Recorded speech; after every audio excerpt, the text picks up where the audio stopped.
Live from Studio 6B in the Fimple Jamont Recreational Center for the Fashionably Retarded, it's Pran Funkels Live. And now, join us for lots of prank phone calls. Hello, everybody. Welcome to Pran Funkels. Welcome to Pran Funkels Live.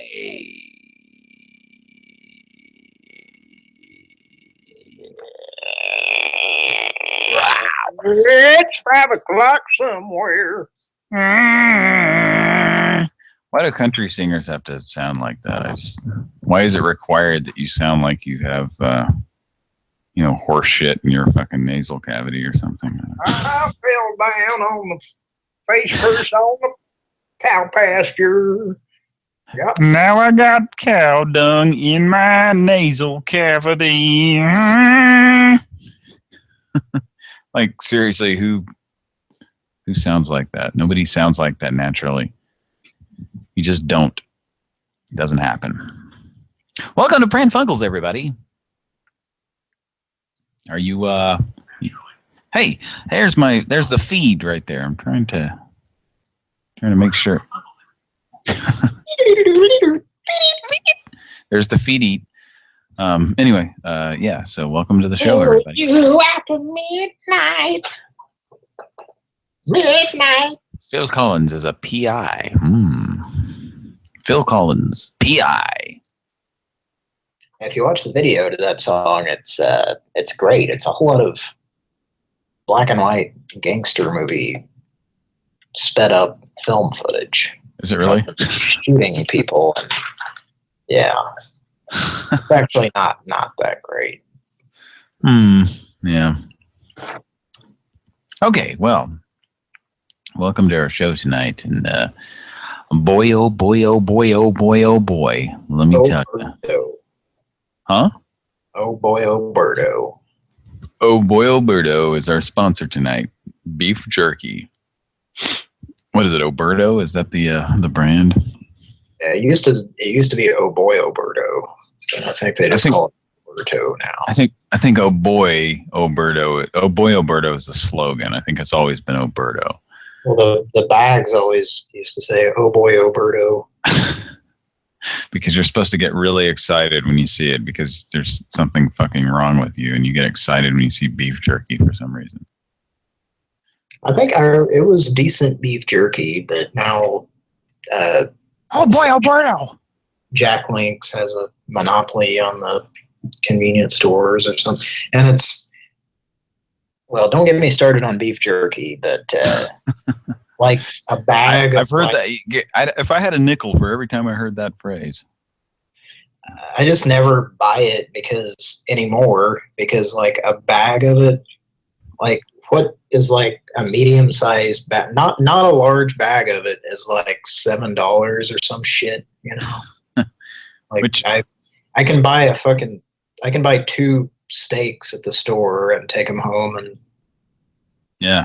and not have to gnaw at them. And for $7 or maybe a couple of bucks, maybe $9, you could just go to a restaurant and get like a 6-ounce steak or something. I mean, I don't understand. And that brings up beef jerky has a kind of a smoky, it's just like hard meat with a smoky flavor. I don't know. I just don't see the appeal of it. I've eaten beef jerky and gone, oh, yeah, I guess, I don't know. And now I got shit stuck in my teeth. I don't see the appeal of it. I enjoy it, especially on a road trip or something, but I'm not going to pay. Kind of like eating a big hard scab, isn't it? It's smoky flavored. Yeah, but I mean, I'd rather just buy a fucking burger or get a steak or something like. Yeah. It's just kind of ridiculous. It shouldn't be that expensive. It's some real meat.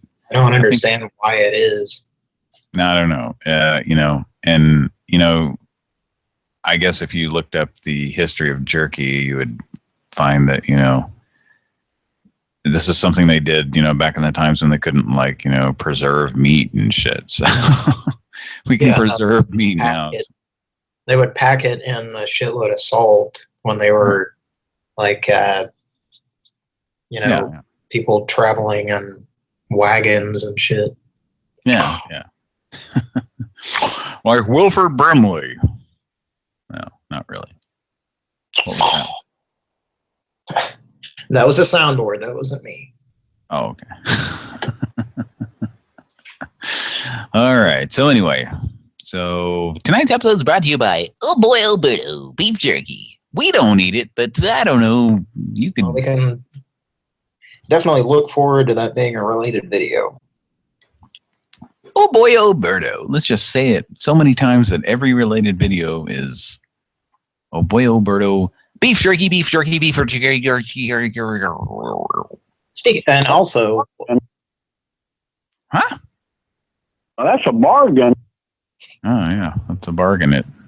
or the other thing too, like you see a big bag of it, which is not really that big, and it'll be of the Jack Links or something, and it'll be like $18 or something, and like I could literally eat it in about 10 minutes. Just thought, what is the deal? What's the deal with beef jerky? I'm Jerry Seinfeld. This is my Jerry Seinfeld impression. Yeah, isn't there like more like Alf? That sounded like Alf. Willie. Alf. Oh, Jesus H. Christ. On crutches, Alf.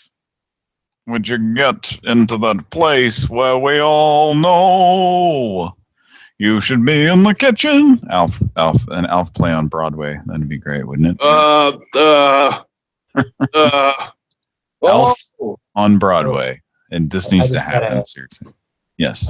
I don't want to talk about it on the show. I just had a good idea for a t-shirt, but I'm not even going to talk about it. Don't, because it's so good that somebody would make it and they'll make $1 million off of it, and I can't. It'd be like that Forrest Gump happy face thing. He made $1 million off the happy face thing. So I was going to say the beef jerky doesn't it usually have a little pack of something in there that keeps it dry and it says don't eat this or some shit? Yeah. Yeah. kind of like something you get in some item that's not food, usually something you get in pills. Yeah.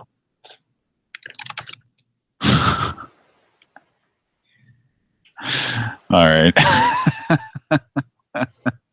All right. Sorry, I was just reading something in the chat. Okay, folks. Thanks for joining us tonight. And I'm just gonna say it. I've been drinking a little bit tonight. Can anybody tell? I couldn't really. You couldn't? No, okay. No offense. I just seem a little more animated. Well, that's a good thing, actually.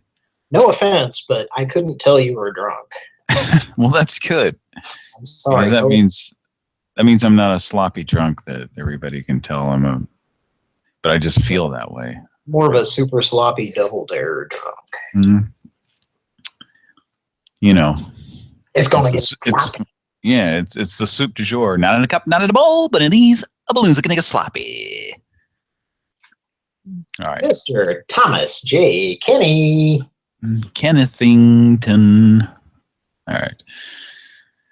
Okay, so Kira is maybe going to join us a little later. I don't know. Maybe she's just going to play clips or something. I don't know. But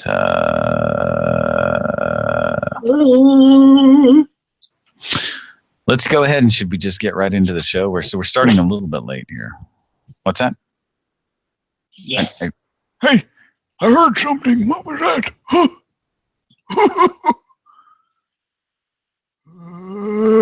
We've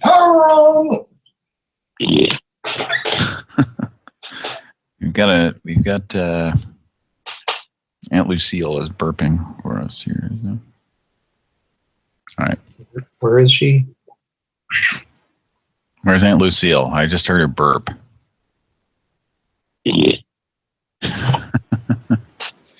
she the one that is that the guy from Evans Furniture's aunt? Was that her? Yeah, I think so. But I don't know. Yeah, that This was is a kind of. different Aunt Lucille. Well, no, it's just it's this lady. Play a piece, Mike. Hey, 228. Joe Pesci? Here we go again. No, that's Joe Pesci. All right. Hey, Okay. Joe Pesci there. Call my phone again, bitch. Okay, so welcome to Pran Funkels. Let's have a real fancy show, would you? Would you like to fancy us tonight? Because we'd like to fancy you if you just give us the permission. Us and Apple. Just give us the permission to fancy you, and we'll make this happen if you'd like.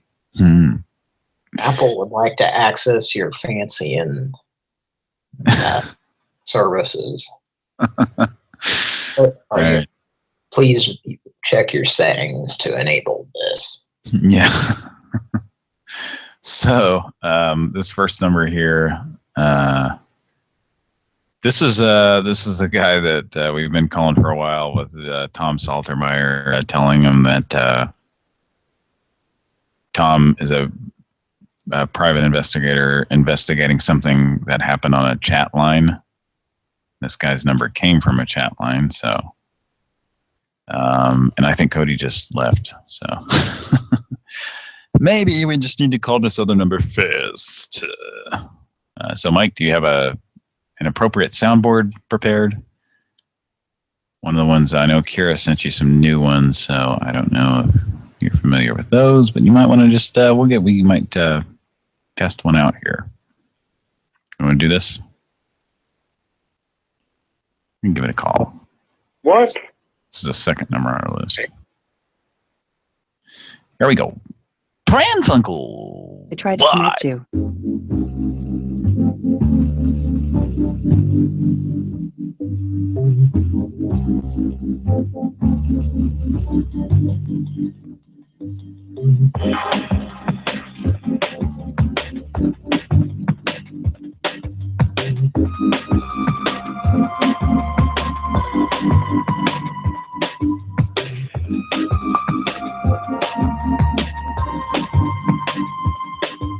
Your call has been forwarded to the voicemail for Wise Laws.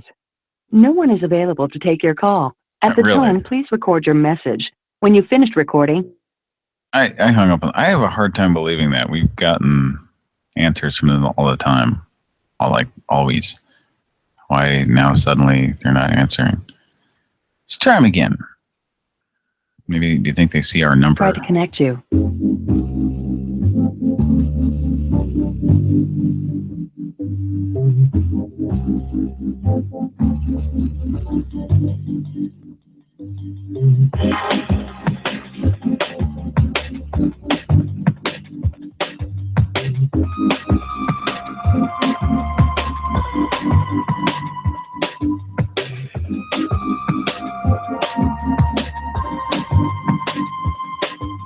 Your call has been forwarded to the voicemail for Wise Laws. No one is available to take your call. At the tone, please record your message. When you've finished recording, you may hang up or press the pound key for more options. I love you real bad.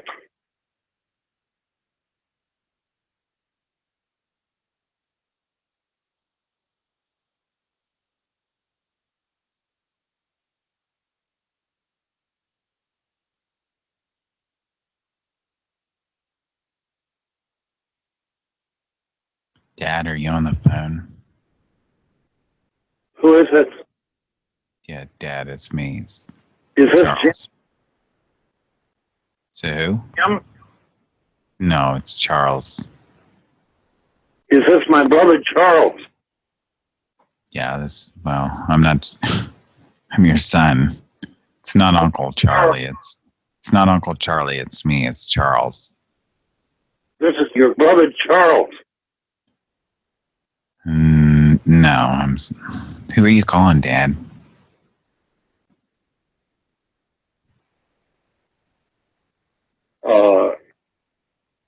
What? I think you need to hang up, Dad. For heaven's sake. Yeah. I don't know what's happening. Well, Are you pressing buttons, Dad? what about your eyes? I don't know what you mean by that. I heard that they were real bad. Who told you that? It's not true. Well, I had heard that they were real. David said that you were going to have an operation or something. Yeah, I don't. You had some kind of problem with your. I think you might be thinking of someone else, Dad. He said you hadn't been well. He said you hadn't been well, and he asked me to have you pray for him. And of course, I do all the time. Dad, were you trying to call somebody? Why should I be ashamed of myself? What? I don't know. That's not what I asked. I said, are you calling someone? This doesn't sound right. Okay, I think you're just confused. Happened to be straight. I wasn't talking about your sexuality. Are you on the phone with somebody? Hello? Is somebody there? The line is quiet. I don't know. You were pressing buttons. Were you calling somebody? Is this my? You have exceeded maximum voicemail duration. Your message will be deleted unless you press 3 to save it. To listen to your message, press 1. To erase and re-record, press 2. To send, press 3. To send this message as urgent, press 4. Please enter your selection now.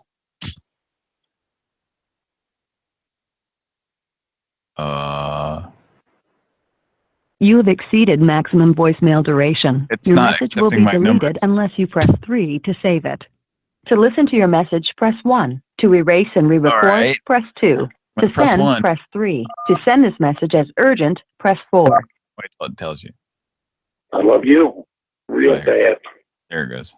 It's not taking the numbers from me. I love you real bad. I love you so bad. That's a long message. And we're about to. Dad, are you on the phone? I love you. Yeah, Dad, it's me. Is this Jim? To who? Jim? No, it's Charles. Is this my brother Charles? Yeah, well, I'm not. I'm your son. It's not Uncle Charlie. It's not Uncle Charlie. It's me. It's Charles. This is your brother Charles.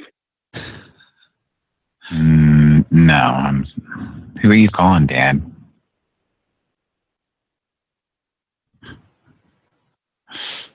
This is a weird voicemail that doesn't. I guess it did. It's not responding to my number pressing, but it's responding to Mike's. Mike, press like a pound or something. I don't know what's happening. You have exceeded maximum voicemail duration. Your message will be deleted unless you press 3 to save it. 3. To listen to your message, press 1. To erase and re-record, press 2. To send, press 3. To send this message as urgent, press 4. Press 4. Please enter your selection now. Press 4. Thank you for calling. Goodbye. Fuck these people. So they didn't answer. Okay, so Cody. Yes. You're up. This is the guy we've been trying to call with Tom Saltermeyer about an incident that happened on the chat line with popcorn. No, I don't know. I'm very familiar. Okay, so this guy left us a message or something. Okay, he called back today.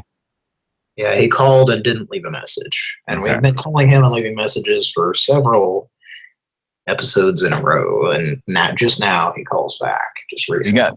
He got kind of freaked out. Like, I think he was, he thought Tom was up to no good or something. I don't know. Hang on, I have to copy and paste. Probably thought right. He thought something Sneaky. What's happening with Tom? Tom Salterby. PhD. Yeah. Okay. Here we go. Why is this not? Okay. There it goes. Okay. Tom Salterby, PhD.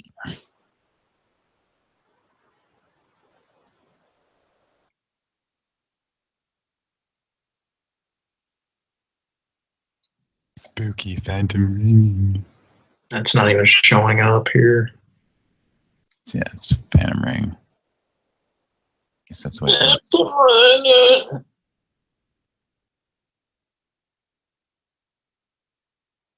Phantom ringing.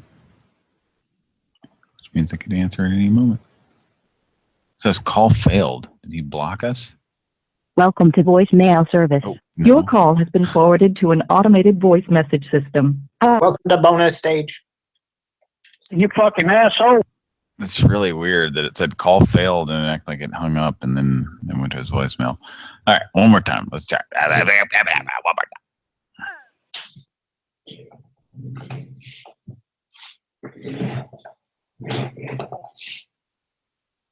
time. More phantom ringing. He's got that app on his phone. You want to leave a message just saying, "Hey, it's Tom. I saw you called me back. We just want to have a little chat. That's all. It's nothing big. And I just want to reiterate that you're not in any trouble or anything. Just let's see if I can. Here it is. Welcome to voicemail service. Your call has been forwarded to an automated voice message system. At the tone, please record your message. When you are finished recording, you may hang up or press 1 for more options.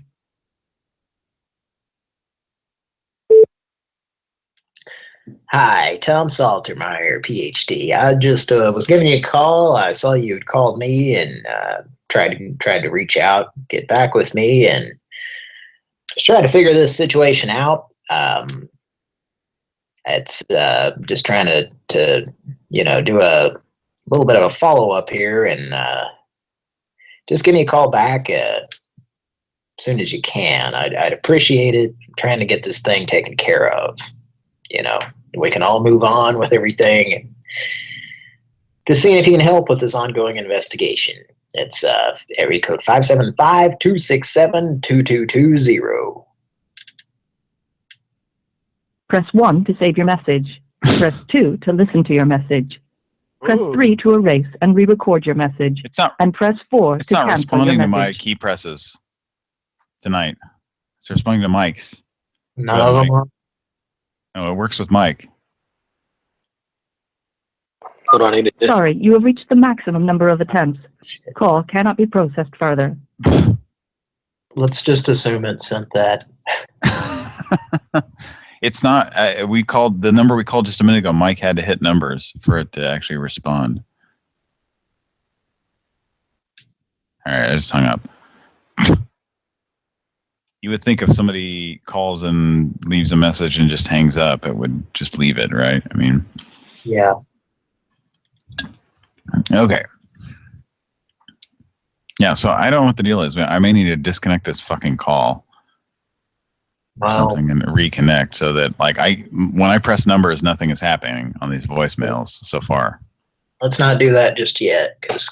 Okay, let's not resort to drastic measures just yet. Okay. Next up, we've got Slimeball Steve. He called back today. Did not leave a message. This is for Cody. No soundboards. Because he's pretty much figured them out. This is another guy that called back? Yeah, I think so. So, here we go. I don't know what you're calling him in regards to, so I don't... Yeah, you can just ask him about Felchers Incorporated or something. A bunch of incorporated people who felch professionally.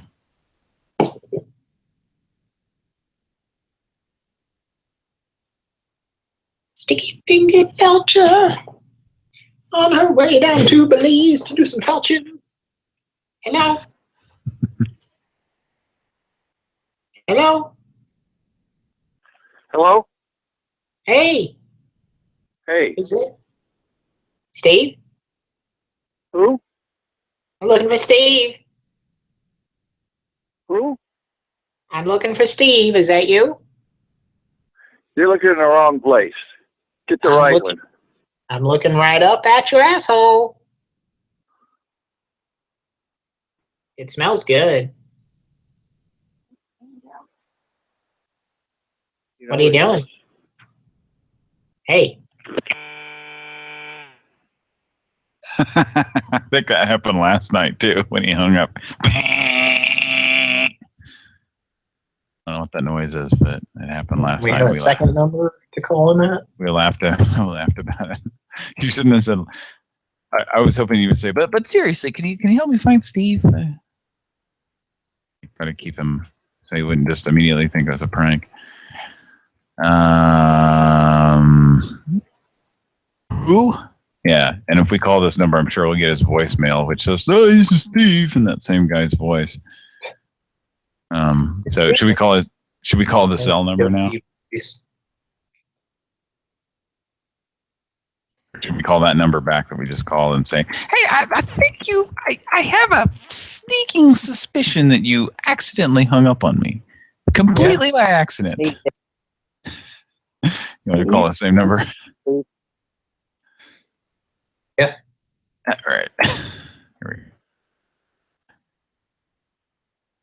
I accidentally was talking in that voice, so stay with it. Kind of like Steve. No Sam.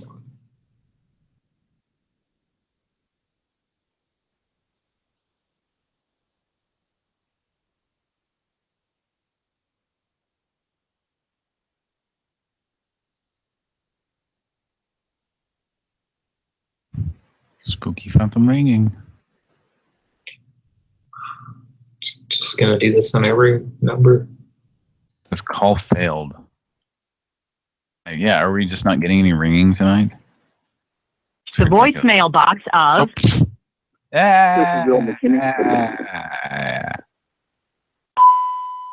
All right, I hung up. It's weird. It's like when it goes to voicemail, it pretends like it says call failed, and then it shows the voicemail. It's weird. Or plays the voicemail. Yeah, so evidently since I'm the one dialing, nobody else sees these calls. It's kind of strange. Weird. I usually connect with Kira first, and I think I connected with Mike first tonight, so there's probably something weird going on with that. But I think it's an apple butter situation. I think it's an apple dumpling gang rape situation. Did you set up? Gosh. No, you did. On the show? Yeah, at some point you said it, and that sounded like something I would come up with. It was actually a before and after puzzle on Wheel of Fortune. Yeah, the same name or whatever. Before and after. Before and after. Apple dumpling gang rape. I mean, how hard would you fucking laugh if that? Yeah, of course, it would never come up. But if I could just imagine Pat Sajak like, there it is, apple dumpling gang rape. Or you could also do gang bang and nobody beat. Yeah. Not dumpling gang bang. That's hotter, Alf. Oh my gosh! Alf. Oh. Alf. Alf. Oh. Oh. Oh. Oh. I don't like what this sounds. Oh, I'm sorry, Alf. Oh, I don't know. Was that? Oh, I went too hard, Alf. I'm sorry. Oh. Okay, so our caller is calling in with this question. Except I can't put him in here. So, Hello. hello. Yeah. I don't know. I guess we're still on the air. Patrick seems to have dropped out. Hmm.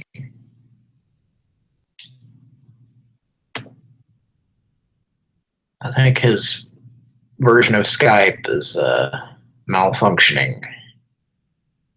Yeah, damn. You said it, Toby. Okay, is everybody there? Yeah, did you have us on hold? Yeah, because it's doing that same shit it was doing the other night. Okay, that kind of explains. I don't know. Maybe if I don't connect with you guys in the right order. Somebody that's calling Right. in. Exactly. Yeah, we don't want that. So Kira, if you're listening, I need to hang up and I need to reconnect. And I need to talk. I need to call you first. So Kira, is Kira there? Do we need to text Kira? You know what we need for What's our that? show? Yeah, shit to work, right? Well, we need you know how factories have that days since an accident happened thing? Yes. We need to have number of shows since Skype has given us problems. It's fucked up. Well, I would a minute ago, 60% of the time we have problems. All right, I'm gonna send her a text here. And that explains why a minute ago I was pressing buttons and it wasn't responding.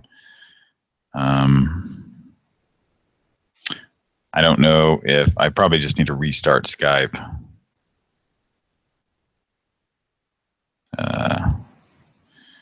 Yeah, something like that.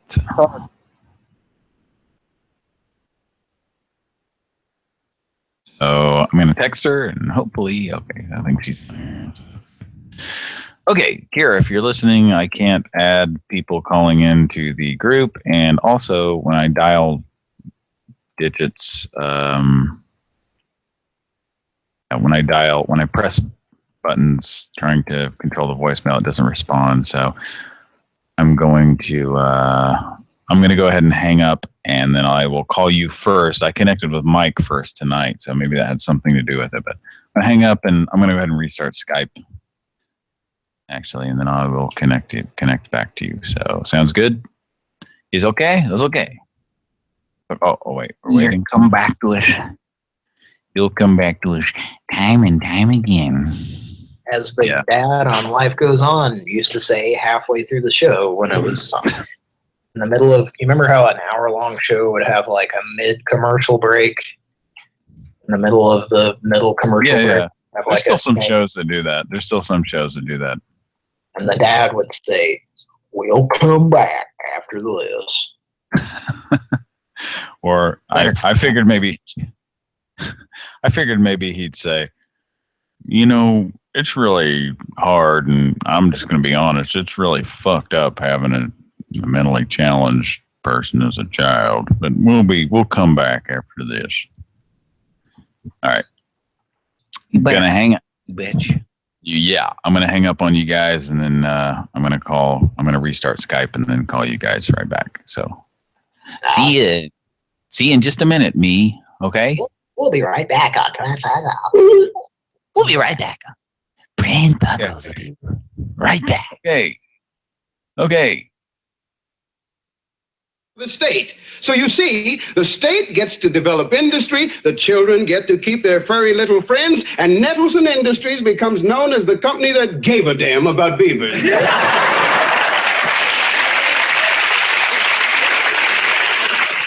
Of course, once they find out about it, the raccoons will be jealous, but what can you do?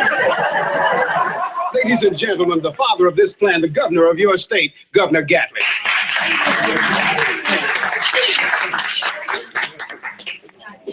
Here, John, stick it. Thank you.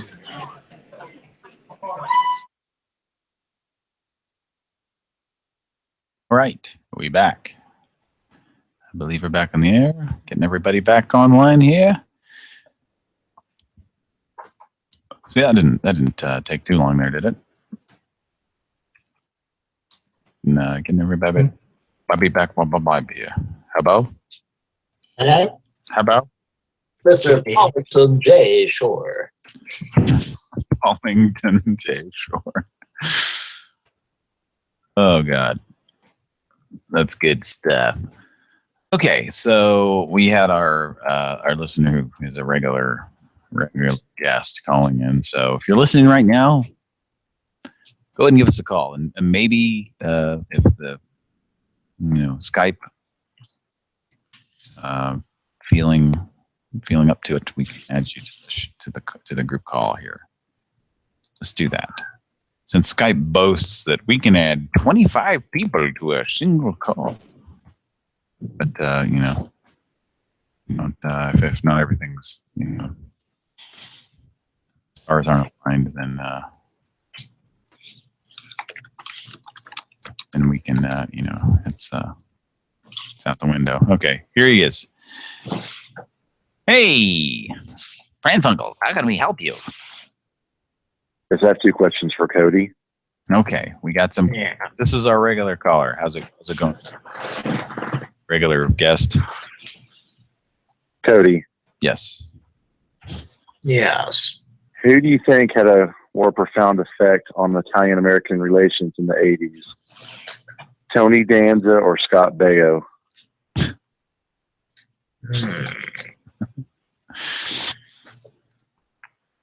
That's a tough one. As they usually are. I mean, I know how I feel about it, but go ahead and. You're welcome to chime in, Patrick. What's that? You're welcome to chime in. Well, I'm gonna say Tony Danza, just because I think he was he's been in more stuff and more recognizable. I guess an Italian. I guess he's American, but an American of Italian descent. Whereas Scott Baio is just a piece of shit. So there's my 2 cents. Go ahead, Cody. Well, I'm going to say Tony Danza because for completely different reasons. Because he had a very obnoxious, some might say annoying voice. Do you think he was banging Mona? We can. Wait, was that Catherine Hellman's character? Yes. Yes, it was. Yeah, she looked kind of slutty, so yeah, probably. She's the definition of a cougar before a cougar was cool. Yeah. Yeah. I think she probably drove a cougar. And she also liked to get greased up with Hellman's mayonnaise. Bring out the Hellmans, you bring out the best. That's what they say. Bring out the best. Is she still alive? She's probably 80. She's got to be 95. I think she might have passed. You think so? Let's get the research team. Research team is. I think just in recent years. Yeah, you may be right. But she was in Fear and Loathing. Fear and Loathing in Las Vegas. Yes. Had a good scene in that. No, she is still alive. Born July 5th, 1929. So just celebrated her 87th birthday. Wow. Yeah, so she's gonna be like George Burns, lived to be 100. Did he? Yeah, I don't remember. I don't remember when he died. He was around 100. Yeah, he was old as hell. So he was old as oh god, you devil. Well, that movie's like 40 years old. So thought he was old as oh god. Oh man! Oh Jesus! He was old as old man and old Jesus. So have y'all seen the movie Alive? What? Yes. Okay. If you're on a plane crash in the Andes Mountains. In the Andes? The Andes or the Andes Candies Mountains? Who would you want on your plane to provide more meat for your cannibalism? Natalie from The Facts of Life or Nell Carter from Give Me a Break? Depends whether you like white or dark meat. Oh! Give me your push. Now I know what it takes. Finally beaten Rygar. Nothing can bring me down. Woo-hoo. Except Billy Gibbons sitting on a pedestal. Hey, do you remember that 80s show Sledgehammer? Yeah. Of We course. might have talked about it. I think we've talked about it on here, yes. It's like Oh, you have? it would say, is that the one that Kira always talks about? It's the David Rasche played Sledgehammer. It's like a kind of a parody or a Dirty Harry. satire of like, Dirty Harry type of show. Yeah. It had the most bizarre ending one season. It only lasted 2 seasons, but was it season 2, I believe, where he detonated a thermonuclear device? Yeah. It was bizarre. I have no idea. And you hear the guy go on, Hammer! That's kind of funny because I don't. That kind of makes me think of David Cross's show, the increasingly poor decisions of Todd Margaret. Yes. At the end of season 2, like some events play out where he basically explodes like the world or all of London or some shit, but then it came back for another season, didn't it? It's just now, yeah. Okay. On Netflix. It's about to, or yeah. No, it's on Netflix. So that's kind of funny that like that's how the second season of that's really how the second season of Sledgehammer ended, huh? Well, they put it up. It was the worst time slot. They had to go up against Cosby Show one year. Yeah. You see, when you're knocking the random women out and doing what you want, you get to be a big celebrity. All right. You don't want to blow them up because you can't have the relations with their unconscious bodies live. You see. Remember to eat the pudding. All right, so. Hey, before I let you guys go, can you please call Riverwind Larry? He's my favorite. Yeah. I think he's itching for to answer you guys' call. Yeah, we might. He's itching for a britching. Yeah, we'll see. We'll see if it's. Hey, one last thing, Cody. Yeah. I'm bad.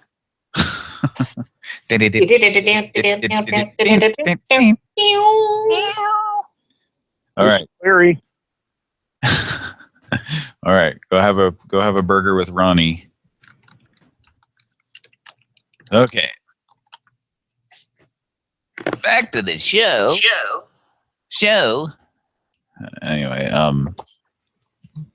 so yeah, the answers there would be Tony Danza and we didn't answer the Nell Carter versus Natalie.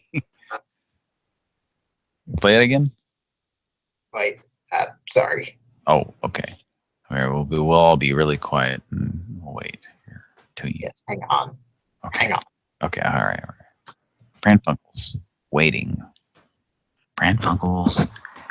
Here, Pran Funkels is on the 4th hole of the.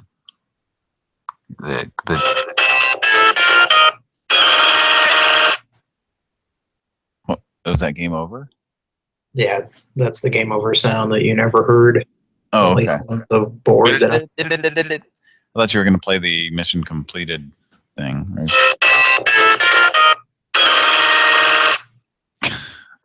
That's not a very good game over theme. It's just one note. Several times. All right.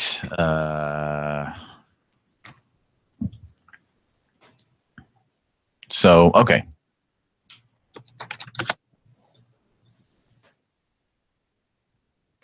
Are we going to call somebody else? Would you guys like to call somebody else, or what's happening here? I was thinking about just farting around. All right. Let's give somebody else a call here. We've been talking for a long, but we didn't answer the question. We didn't answer his second question was plane crash in the Andes. Which would you get more sustenance from? Maybe, I don't know. Nell Carter, or Natalie from Six Alive. Well, there's Mindy Cohn. Mindy, yeah, I was trying to think of her name. All I could think of was, and now I can't think. I think Nell Carter was probably bigger for some reason. I don't. Well, no, but there's an important factor. Okay, what's that? Who played Blair? That was Lisa Welch. Welchel. Yeah, Okay. that was the name I was thinking of. Okay. Yeah. Yeah. No, you have to factor in with Nell Carter something that she has in common with. She has a couple of things in common with Mr. A. Wilford Brimley. The diabetes. Diabetes and doing commercials for Liberty. Diabetes. She was like the next person. She was like the other person besides Wilford. Yeah. Type 2 adult onset diabetes. Oh, man. Okay, I typed that. I typed 2 adult onset diabetes. And now what else do we need to Now, do? do I hit enter? I know how serious this disease is. So you have to factor that in. I don't. I guess. I don't know. Does diabetes make a person make a human's flesh any more or diabetes? Diabetes. I'm gonna guess that I'd rather not eat that. Diabetic flesh. This is a good subject we're talking about. Okay.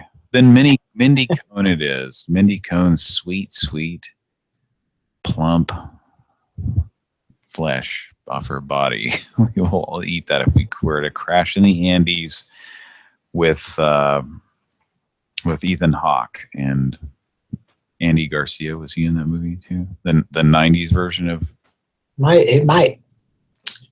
And and Ethan Hawke from Explorers. Exploders. Whoa. Exploder 1. Well, can it contain enough something to blow up the moon? Explosives, maybe. Mr. Show reference number 3, at least for tonight. Did you ever wonder why on Explorers, like, you know, you had it was Ethan Hawke and River Phoenix, and then like the third guy, like, never really did he do anything after that? Like, I don't know. The next biggest star in that movie after River Phoenix and Ethan Hawke was number 3 would be like Dick Miller was in that. Was that his name? Yeah, Dick Miller, the guy who was in he was in Gremlins, and he was in just like a ton of movies up through probably, I don't know, he might have even been something in around the early 2000s or something, just as a nostalgic kind of thing. But yeah, he was the guy who always showed up. And if you see Dick Miller, you're like, oh, that guy. Of course, that guy that had like 3 lines in every fucking movie in the 80s. And always played a cop or some kind of authoritative, FBI. Yeah, authoritative figure. And River Phoenix was like the nerd in that, wasn't he? What a nerd! Yeah, he was the nerd with the Commodore Amiga that which they used to travel into space. Right. He created a bubble with his. It was like a bubble that would. With his Commodore Amiga, and he learned how to harness it. It's a great movie. It was a great movie. That was like one of my favorite movies when I was, 12 years old or whatever. So. Yeah, we should end the show tonight with the end theme from that movie. Yes. You know who else was in Explorers? Was I just lost it. Robert. Was it Robert Picardo? Yes, he was he's the voice of the alien kid, the male alien that they meet in Explorers. So yeah, I just remember Cody, you and I going to. You remember going to see our cousin, and like we went to rent a movie or something. It was just like, in the 80s, and I was like, oh, Explorers, and of course our aunt was like, what's this movie about? And I was just like, oh, it's these kids who create a spaceship out of a tilt-a-whirl. And so then like she like watched it with us, and she was totally okay with it, and I think our cousin liked it too. So It was a good thing. It's a good kid movie. It's got a little bit of mature teenage material, but anyway, yeah, pretty good movie. It's a pretty good movie. Everybody out there, you need to watch Explorers. It's a movie for kids who are like 12 years old, but it's a good movie. So if you're 12 years old and you're listening, go check out Explorers, starring Ethan Hawke, If you're and Robert Picardo. If you're someone who's watching Stranger Things and you've never seen Explorers and you'd like to see something similar that's not quite as scary, probably. So Kira, if you're listening, the end theme of Explorers, whatever that little weird song is they play, that would be a good.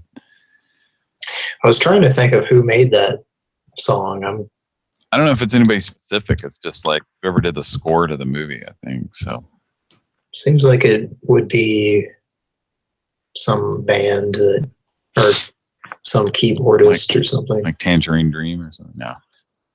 No, it was I don't know.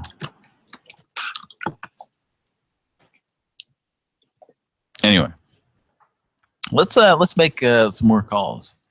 Yeah, we got Slimeball Steve to pick up a minute ago, and let's call his cell number. It's been a while now, so let's call his cell number. He said you got the wrong number, and you need to. What did he say? You need to get. Hey, rings. That's nice.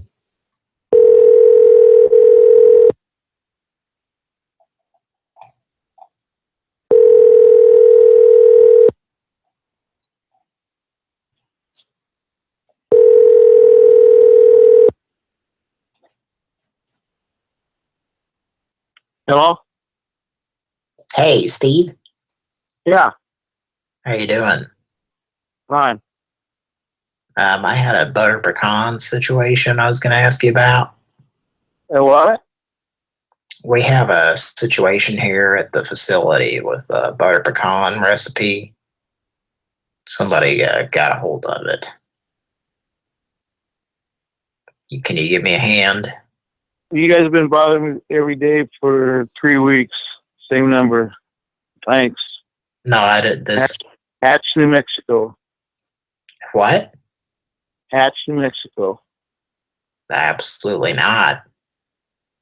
No, this is Pie Town, New Mexico.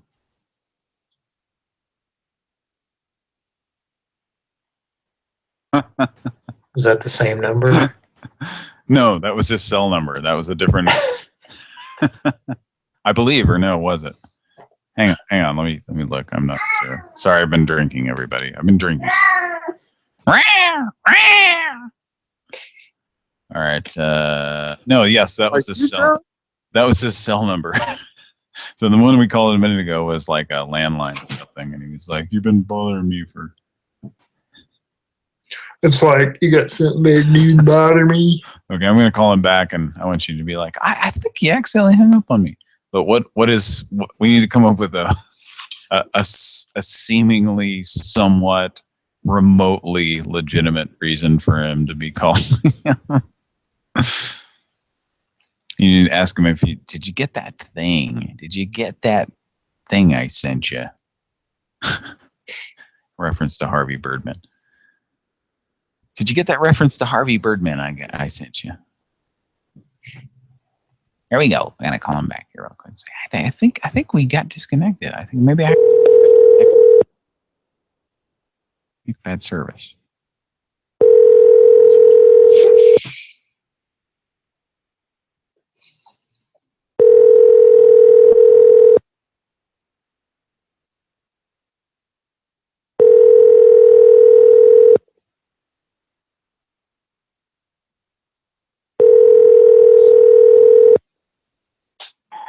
Hello, this is Steve. Sorry I couldn't get the phone right now, but if you leave a message, I will call you back. Thank you and have a great day. Bye.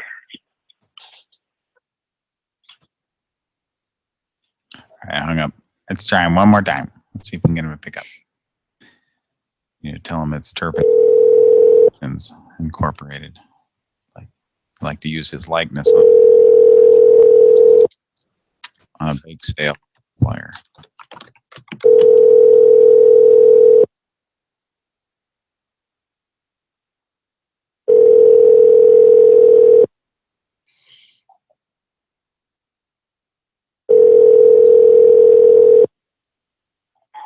Hello, this is Steve. Sorry Oh, I couldn't hi. get the phone right now, but if you leave a message, I will call you back. Thank you and have a great day. Bye.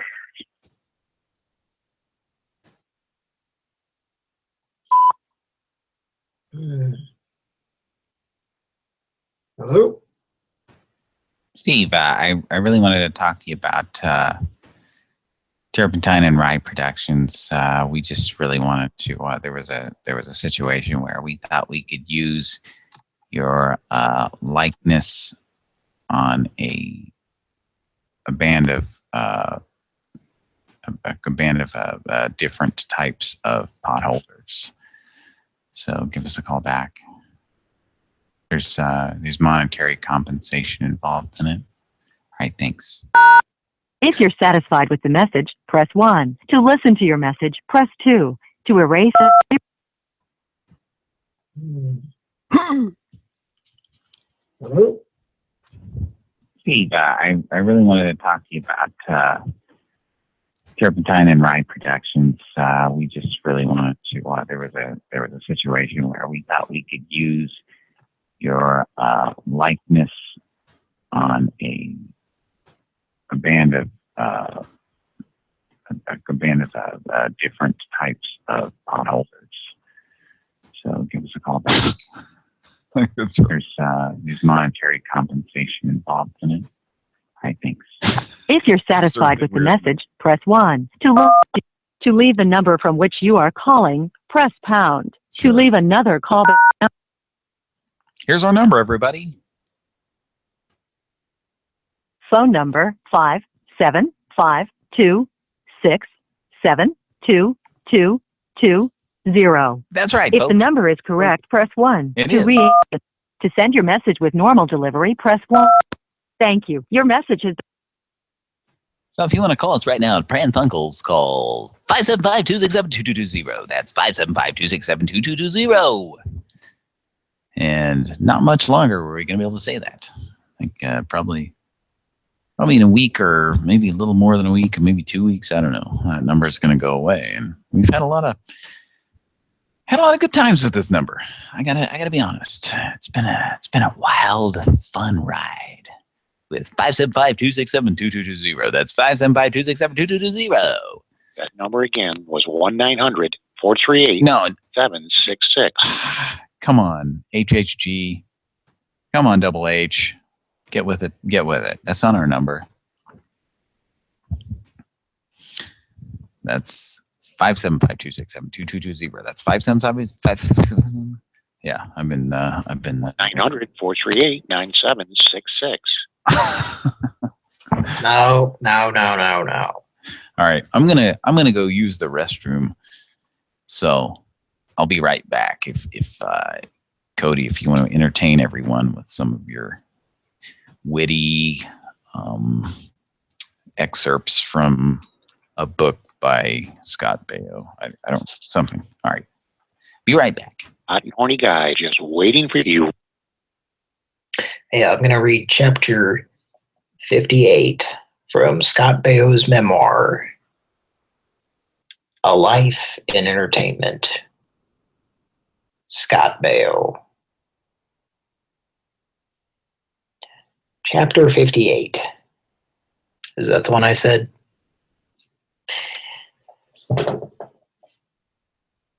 Florence Henderson. I love Florence Henderson. Chapter 59. McDonald's. I like to eat at McDonald's when I'm not filming episodes of Charles in Charge. It's my favorite restaurant. Chapter 60. Scott Baio. That's my name. Chapter 61. I need to urinate. There's no text in this chapter.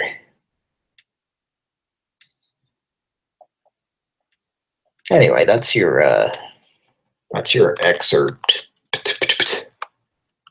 for tonight. And geez, I don't know what to say. But if I had control of the board, of the circuit board, I'd make a call right now, but I don't. So,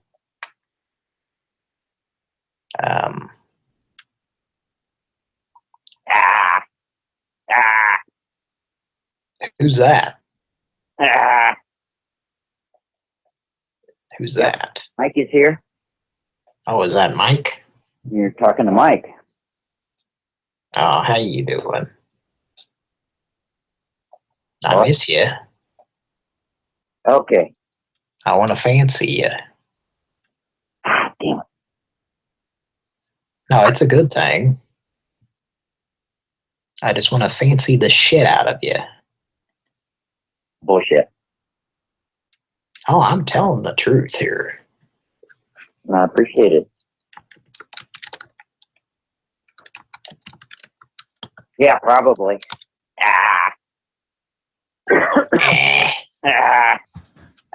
Yourself. Hot, horny guys. Waiting to get you off. Well, I read 4 chapters out of the Scott Baio memoir. Scott Baio's memoirs, yes. That'd be good. I'd read that.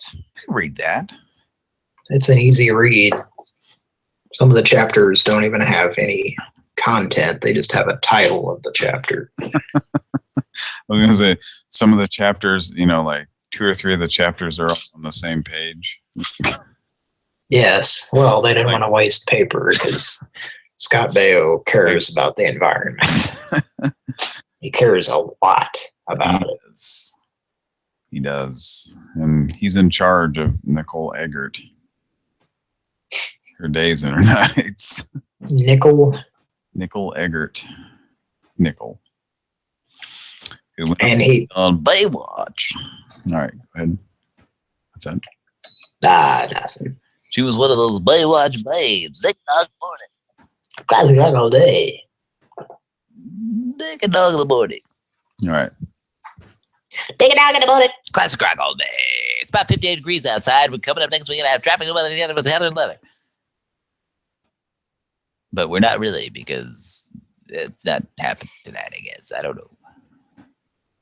There's no weather to speak of today. No weather to speak of. There's no weather. There's literally no atmosphere out there. So if you want to step outside, you're going to explode because there's no atmosphere. You're going to explode into space. Born to be wild. Take a dog in the morning. Classic rock all day. It's going to be kind of like when you're playing Metroid and you lose all your life. And you just go, poo, poo, poo, poo. And you just explode into space because there's no atmosphere. It's like when you're on Brinstar. And you fall into that lava. We all know that. That's all happened to every one of us. Take it out. Sometimes you're on nowhere fair and it's no fair. What happens to you? Let's talk. All right, take it out of the butt. Classic rock all day. More rock. And. No. All right. Let's get back to the show here, shall we? I'm back. Let's get back to the show. I'm back. I'm back inside again. I'm back.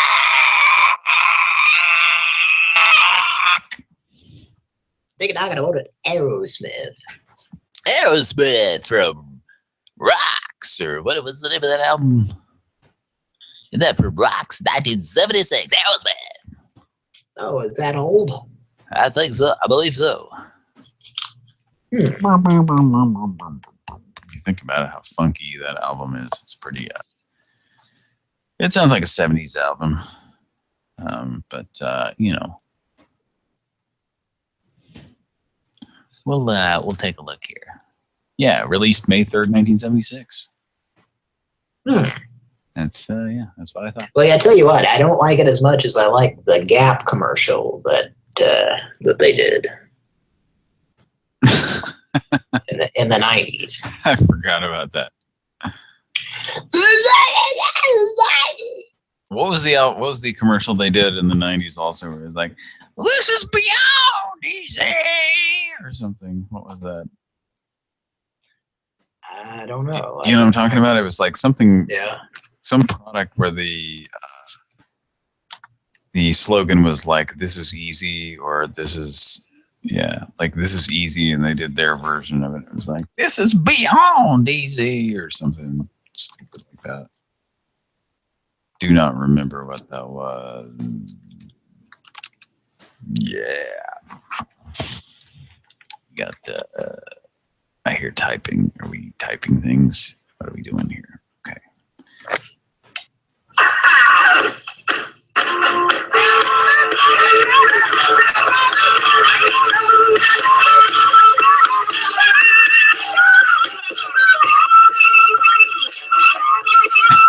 This is it.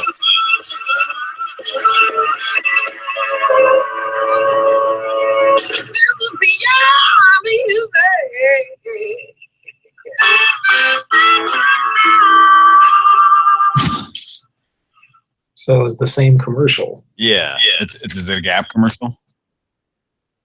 Yeah, from 97. Okay, yeah. That reminds me a bit of I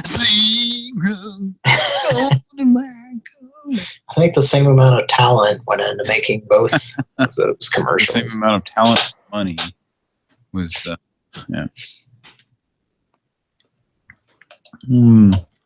Except in Aerosmith's situation, they were paid that money. Whereas Bruce Willis and the boys, they had to pay to make a Seagram's wine cooler commercial, right? Am I right, folks? I'm hoping so. Okay, yeah. All right, let's move along, shall we? Let's make some more calls, shall we? Shall we? Shall we? Shall we? Shall we? Shall we? Shall we? Yes. Shall we Mandel? Showy Mandel is going to blow a glove up. It's 80s night on Pran Funkels. Do you guys remember Showy Mandel blew a glove on his head? He played a dive on St. Elsewhere. Wait a minute, like a gardening glove or? No, it was like a latex glove. I'm not sure I follow you. A latex glove. He blows it up with his nose. He puts it on his head. He says, "Look at this." All right. So this is this next number is a guy who what was that? I got a call from a weird number and I didn't answer it. Oh no, the weird number was like 1-900-999-9999. And somebody left a message and it was like a recorded message saying, "You should really get a security system on your house because people get burglarized," or something. And it's like, I already have a security system, so fuck off. But they left this number, so we called this number and we called a number that they gave us and left a message. And then this asshole, we had a voicemail that was left for us last night after leaving this message, and they gave this number. But I think the guy also in this voicemail said that he was available today on Saturday from 9 to 12. So, way to keep bankers' hours. You know what I'm saying? All right. So it's like, what are we doing? Play Monopoly here? Here's that number. Let's just leave something stupid. It's some scam shit. It's like, fucking hell.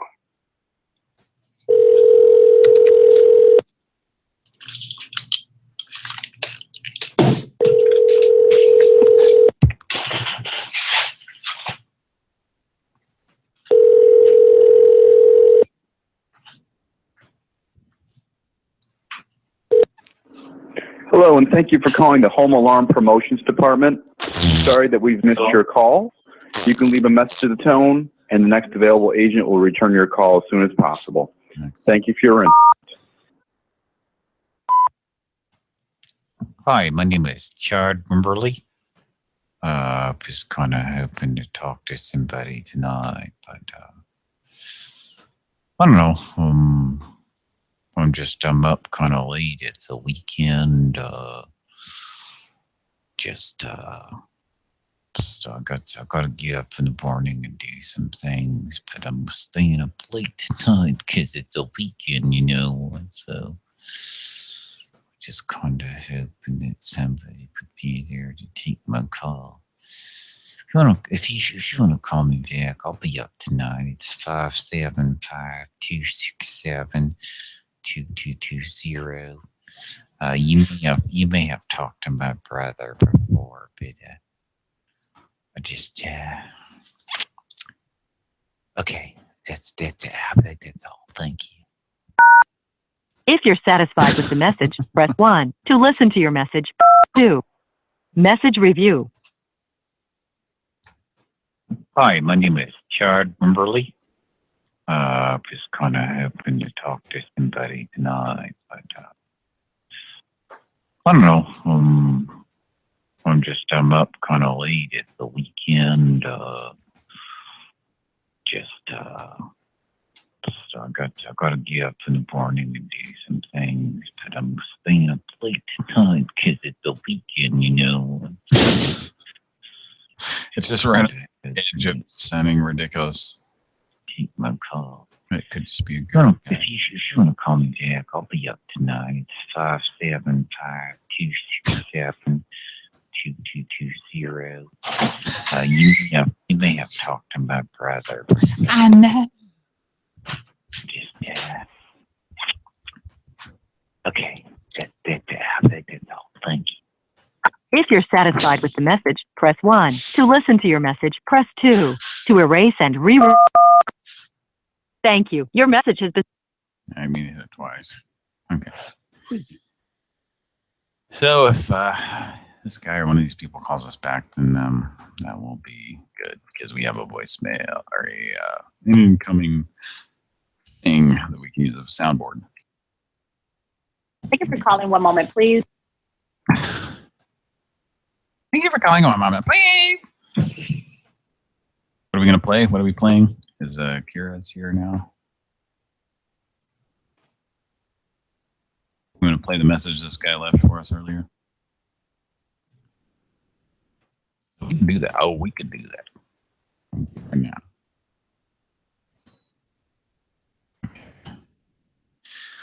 All right. So we have I guess we have a new soundboard that we can use when people call in, and it's pretty funny, but it came from this call right here. We're gonna play the call. So go ahead and let her rip, Cody. I think Cody might have stepped away for just a second, so maybe we don't play it just yet because we want him to hear it. So. I show up. Bush. Yep. I can get some more if I need to. Well, with all that, it sounds like you've got a pretty big night planned, huh? Yep. Chip's my favorite. Mine too. Well, I make them for Christmas. I make about 10 dozen of them. Whoa. Holy cow. Can I get you a glass of milk to go along with those cookies? Sure. I got some wine coolers. Oh, did you bring protection? Yeah. The only bad news about that is you're probably not going to need that type of protection tonight. So no cookies for you? What's going on? Not much. Who are you? Who are you? So you're pumped too, huh? Yeah. Who are you? So what were you so pumped for? You are every parent's worst nightmare. Where are you at? I'm right here. I just got to change. Moving pretty quick there. Why don't you have a seat right over there? Okay. The stool. Just relax. You say, I love to a young man, deep and do you recall that? I believe so. This was. Asks her if she has a jacuzzi. I'm a you in there. And on your mom's bed? Why not my bed? That too. I'm a in every room, so no matter where you go, you'll remember me. You want to explain yourself? Grab that towel right there, please. Wrap it around yourself, and please sit in that stool. What are you doing?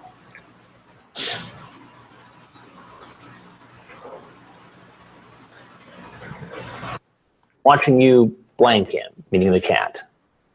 She says, I don't think I want to blank the cat. Oh, it's the Make cat. this 14-year-old girl perform a sex act on a cat. Very specific instructions. Screen name Scooby-Doo ATL01. You got lost, huh? Yeah, who are you, man? Who are you? Oh, no, I'm an idiot. Who are you? You know how to ride? You like doggy? And then you ask. Oh, God, stop. Okay. Just one more. No, we didn't. Yeah.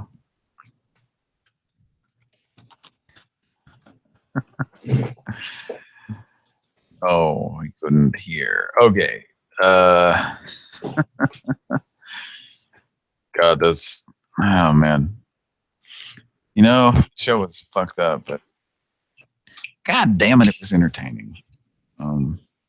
Well, Chris Hansen never got any pleasure or attempted to be funny or acknowledge that it might be funny or amusing.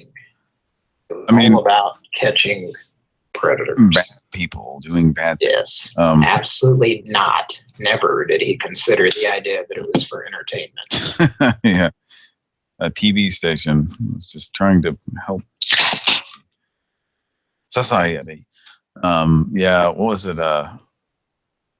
There's like two different clips within, 30 seconds of each other or less. And they were saying, who are you? Who are you? Who are you? Anyway, it's kind of funny. Chris Hansen was. Yeah, yeah. He says, who are you? Who are you? That's kind of funny. Want to get in the hot tub with me? Oh, yes, I would like to, actually. Oh.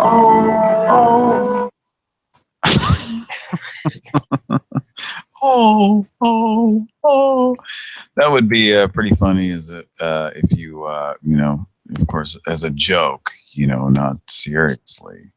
He went on to, to catch a predator or whatever. If he's having his new show that's going to come out, you just come on there, and when you get caught, you just break into the Oreo song. Like, just go, oh,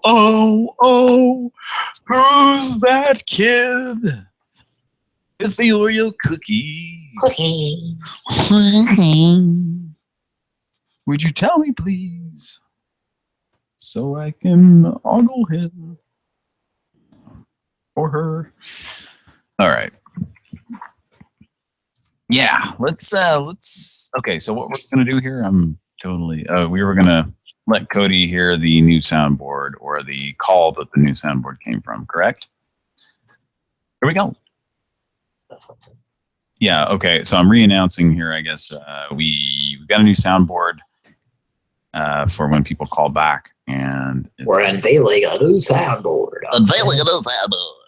Pran Funkels. And when people call back, we can use the soundboard, but it's using this lady who's on this call right here. So take it away.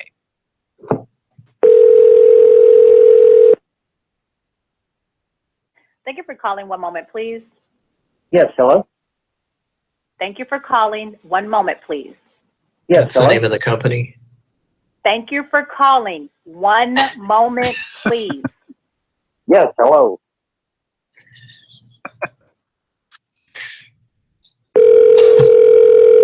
I listened to this earlier. Hello, and The thank company you for calling is for called the One Life Growth Moment, please. Insurance. My name is Nancy. To ensure proper handling and quality assurance, the call will be recorded. May I please continue? Sorry about that. You're not calling for the Life Growth Insurance? Your phone was breaking up a little bit. Okay. Are you calling for the Life Grow Up Insurance? Yes, I am. Okay. In what state are you calling from? Or if you're in Canada, the province? Hello? Jose, California. California? And how many children do you wish to insure? 3. Are they all under the age of 15? He does think about it. Yep. Okay. May I have your first name, please? My name is Mike. Mike. And your last name? Yeah, that's my name. Mike. And your last name? Huh? May I have your last name? Can you hear me? Yes, I need your last name. Can you imagine using this as a soundboard? Hello? Johnson. Thank you, Johnson. May I have your zip code? What's your name? My name's Nancy. May I have your zip code? Becky. Nancy. It's Nancy. You want to try calling us back? 13 what?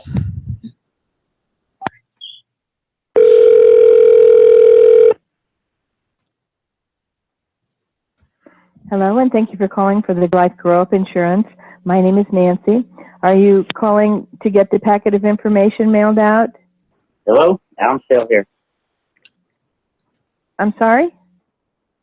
This is Mike. Are you calling to have the packet of information from Your Life Grow Up Insurance mailed out to you? Yes, I am. Okay, in what state are you calling? I need to let you know the call's being recorded for quality assurance. Is that okay? Yeah, that's a good idea. And what state are you calling from? California. And how many children do you wish to insure? 3. And are they all under the age of 15? I'm not sure of that. Is at least one of them under the age of 15? Yep. What is your last name? Johnson. And your zip code? 95127. And your mailing address? Got a little cough going there. Okay, and may I have your mailing address? Sure, that'd be fine. What is your mailing address? Can you hear me? Yes, I can hear you just fine. So what is your mailing address? 1500. Yes. I live in a house. What is your address? 1500. And what is the street name? Chevy Chase. Chevy Chase Street? Yes, it is. Uh-huh. And is there an apartment number?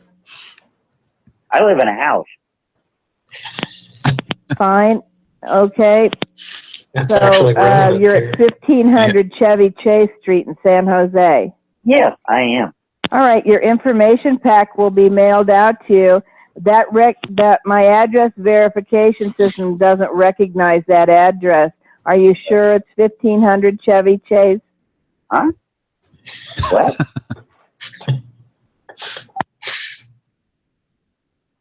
That's it. It's over. What's kind of interesting about that is there's actually a Chevy Chase drive in Los Angeles. So, you know, this guy did really good on this call. So, call there. So, so we're gonna use a soundboard.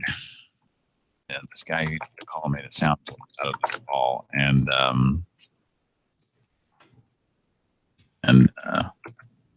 we're going to use that when people call in. So maybe we'll get somebody call us back tonight. That would be nice. We had what do we have, 2 or 3 callbacks last night? It was kind of cool.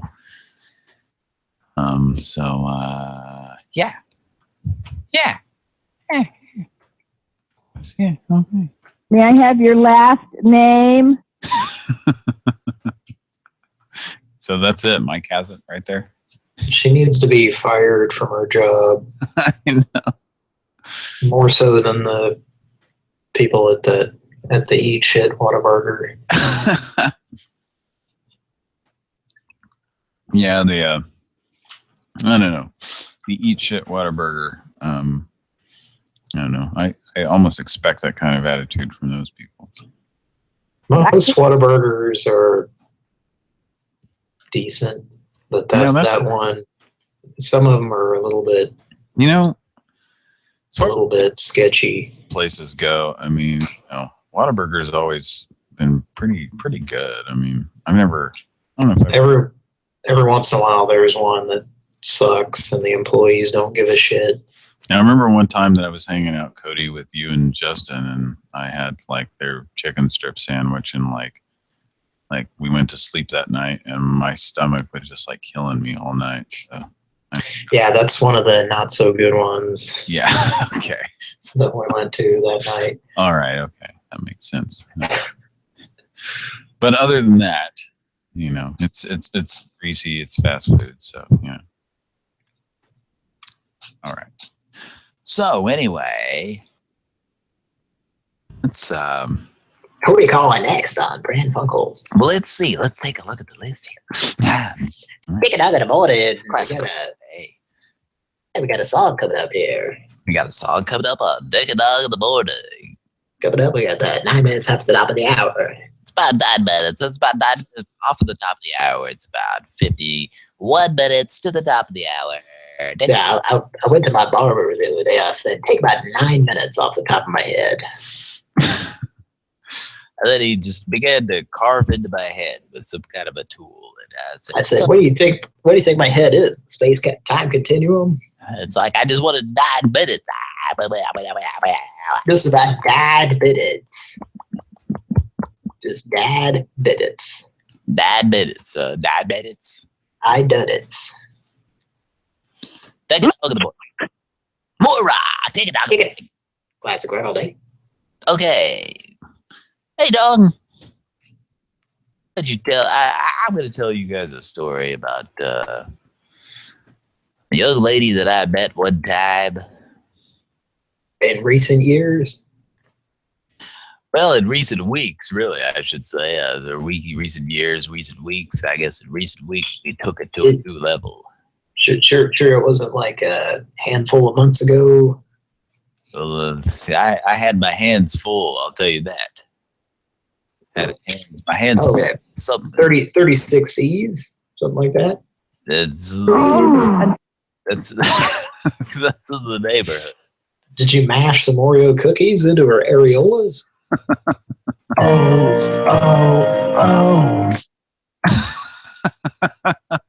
That's so Take it out of the morning. That's a crack all day.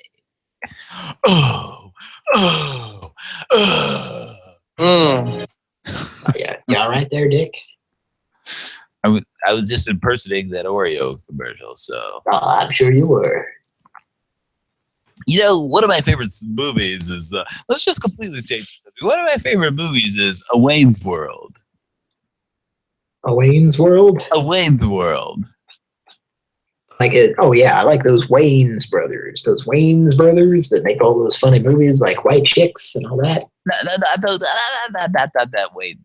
Not those Wayne's brothers, and they're not brothers. It's a Wayne's World. So they just say that they say they're brothers, because they're black, so they say, "Hey, we're brothers," That's why they see that, right? And then they're not actually brothers, right?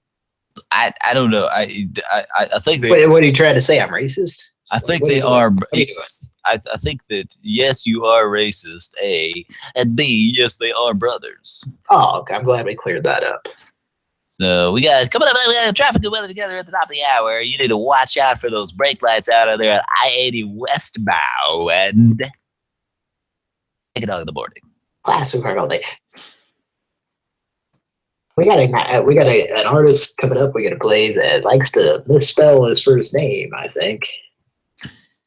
Yeah, some people, don't know this, but when he first, got started, people were like, "Who's this?" I think his name. They were mispronouncing his name terribly. Hey, by the way, a hobo just set up a tent right here on the highway, right there on the highway.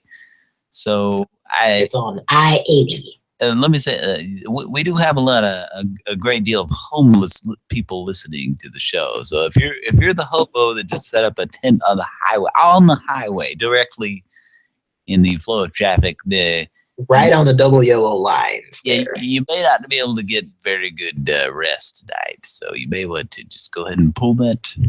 I know you're a big fan of Walt Disney's The Program movie, but I don't know if you should set up a tent there. I remember that. The scene that was the infamous scene that was removed from that movie. Yeah, because dumbasses were laying down on the highway. Like, who the fuck thought that up? Maybe that happened in real life. Who knows? But yeah, supposedly it did. That's why they removed it. No, I mean, like before the movie existed, did somebody actually fucking do that? Or who thought that up? Who was like, what's something crazy that a bunch of crazy teens could do? Lay in the middle of the highway and go, oh, wow, dudes. You know, that's just ridiculous. Anyway. Well, I took my 3-year-old to see it because it was a Walt Disney production. Yeah, of course. That scene ended up, that was actually in the trailer. That was in the commercials on TV. I remember it. And then they did like after. I mean, I remember seeing that in the theater and seeing that scene. You didn't even have to go see the movie. It was in the commercials for it. Right. And they're probably on YouTube, actually. For those of you who don't know what we're talking about, there's a movie that came out in 1993 called The Program.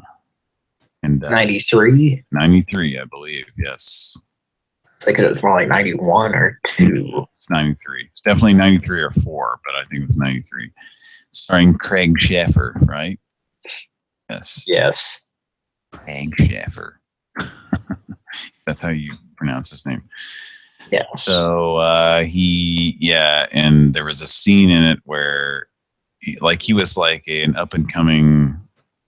It kind of just dealt with, you know, what high school students go through when they're a football player trying to go to go to a college. It's when they're highly recruited or whatever. So anyway, so there was a scene in there where he's like this. He's the quarterback, and he's like this reckless. Is he the quarterback of the college team? I guess he is. I don't know. So it wasn't high school. It was just college, right? Jesus, I don't know, man. I don't fucking remember this shit. It was a shit. I don't know. I just know that they removed the scene because there's a scene kids actually did it and crazy college kids. Yeah, crazy college kids. They decide they're going to be reckless and whatever, and they go out in the middle of a highway and lay down on the yellow line in the middle. And like, I guess in the movie they did this, and then in real life, some kids did it and ran the fuck over because that's what happens when you're a dumbass. Anyway. Temperatures in the low 70s tonight and blistering 85 tomorrow. Wear your Blistex. Wear your Blistex because there might be some cold sores in your future. You know? And don't forget to wear latex as well. Right now we got a song by Mr. Jimmy Hendrix. I think that's how it's. I'm not sure. That's how people used to. People used to go like, "What is this JMI stuff?" It's like a JMI. I don't know who that is. It's JMI. Let's play highlight.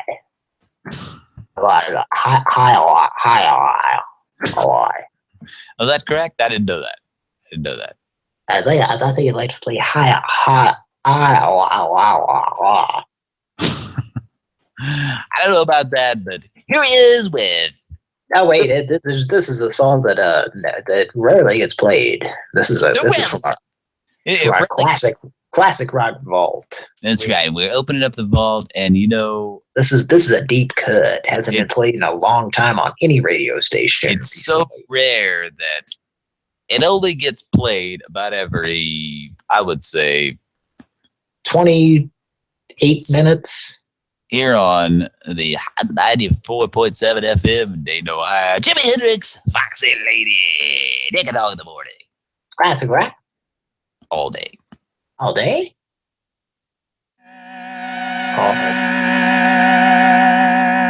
It's like the aliens of landing.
o'clock in the morning.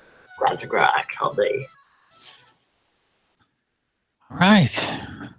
I actually enjoyed that as something other than the song it was trying to be. I mean, it sounded like a random Super Nintendo game from the mid '90s. That's what I was saying. Is my first thought was it reminded me of Rock and Roll Racing, because I think Rock and Roll Racing probably has Purple Haze or something on it, but it reminded me of just some really progressive Super Nintendo video game music.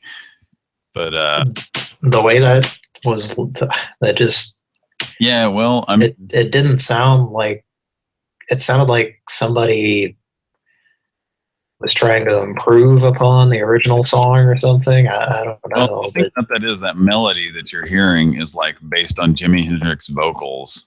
Yeah, but the other stuff was like solid notes. They were like yeah, instead of him going, you're a weird little heartbreak. It's like so it was. Yeah, but the guitar part, something was weird. Like the bass was what the guitar was supposed to be doing, and vice versa, or something. I don't know, but No, I think the bass is just really complex in that song, and you don't really notice it with him singing. But the guitar part was like just all crazy and weird. Like I said, it was very prog, that whole thing. Yeah, I actually liked it. Yeah. It's kind of interesting. Yeah. But it sounded like a different song. It's a different world. I know from where you come from. If people weren't sleeping, I would participate in this sing-along. You had some people from where you come from.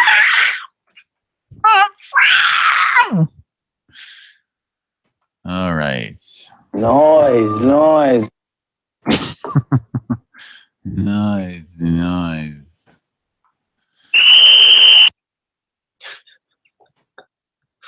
Fred. Oh, Fred, Rick. Let's make a Pran Funkel. Yes, we could do that. Okay, let's do that. All right. Next chord, please. Okay. Let's do this. We may be out of numbers.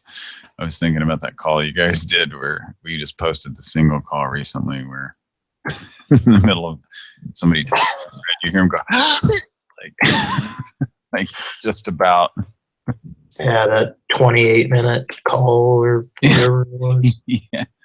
All right. So this next number is should I say what this is? Something I post on Facebook. Phone number. Yes, this is somebody came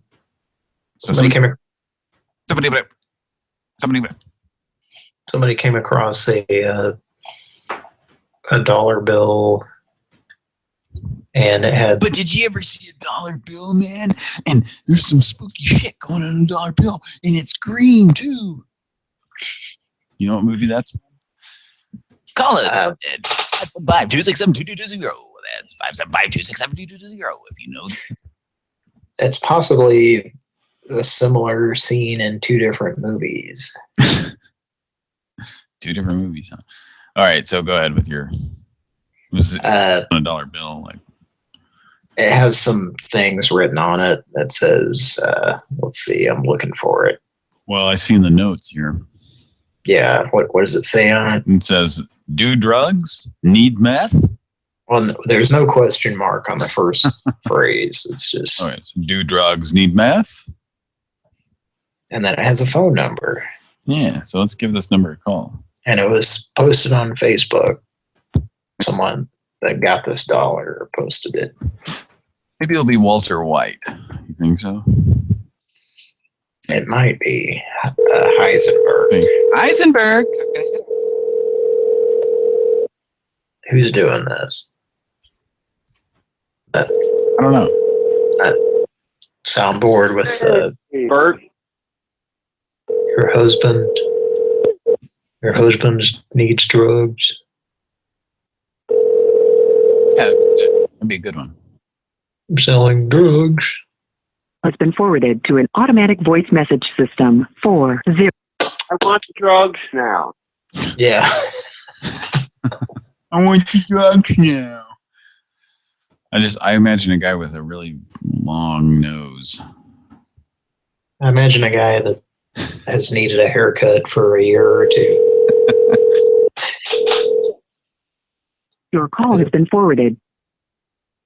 Okay, so like it rang about 6 times the first time, and this time it just... They got sent straight. Okay, they're calling us back. They're calling us back. Ready with Bert? Here we go. Go. Hello. Hello. Hello. May I ask who's calling? Just called this number. This is Bert. I want to talk to your husband for a minute. Is your husband at home? You have the wrong number. Can you give me drugs, please? No. I want the drugs now. And what is your full name? I'm Bert one day. Who are you? Put him on the line. I want to talk to him. I think it's time for a Pran Funkels.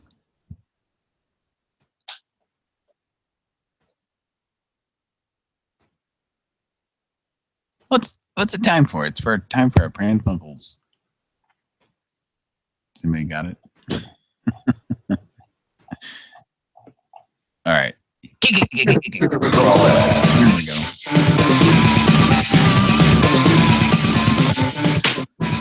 All right. I lost the number. That's how long.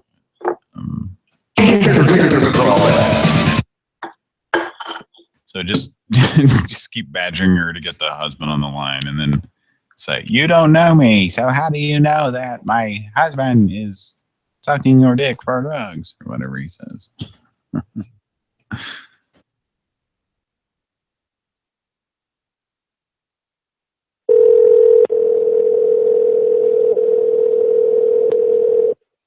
Longest ring in history.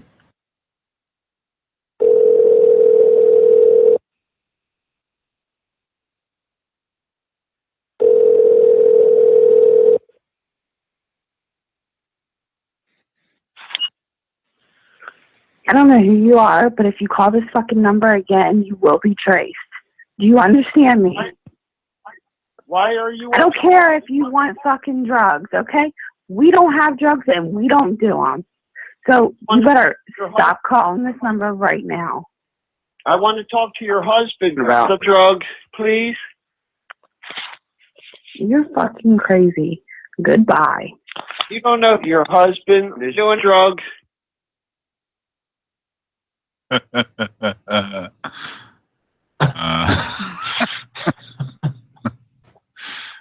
don't know. You'd think with that number was kind of put out there publicly, so I'm thinking that whoever wrote that number on the dollar bill probably isn't the actual owner. Yeah, I know, but I'm thinking that now. I was really hoping that it was actually someone that was trying to sell drugs.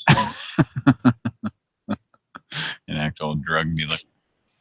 All right, let's give her one more call back. Maybe badger about husband and what else? Husband. What else does he say? I want to fuck your husband. Somebody called last night. We can call her again, like on the next show, and say, "Oh yeah, that's a different." I'm gonna fuck your husband. All right, one more time. You ready? And it doesn't really have to pertain to drugs at this point. You just okay. Here we go. Just keep trying to talk to her husband.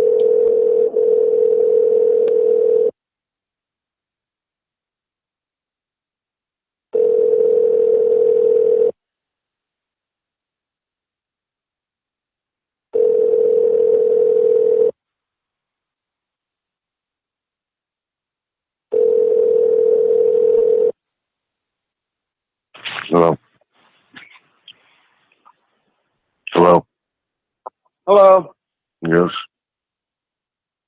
I want the drugs now. Stop fucking calling me. What You are understand? you talking about? What is wrong?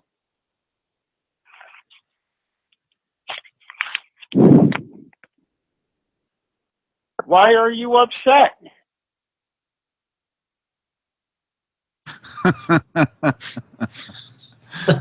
she handed her phone to the boyfriend or husband. The husband.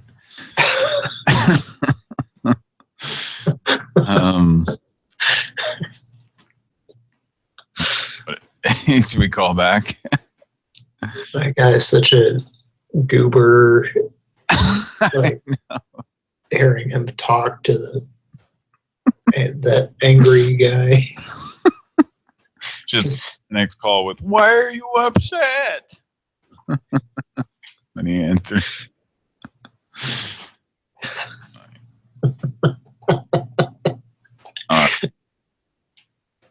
I would like for us to keep calling him back. Like for the rest of the show. Okay. I would get endless amounts of entertainment out of it. All right, we'll do it one more time. We'll just one more time, and we'll leave him alone. Start the call with, "Why are you upset?" Then, okay. All right. There we go.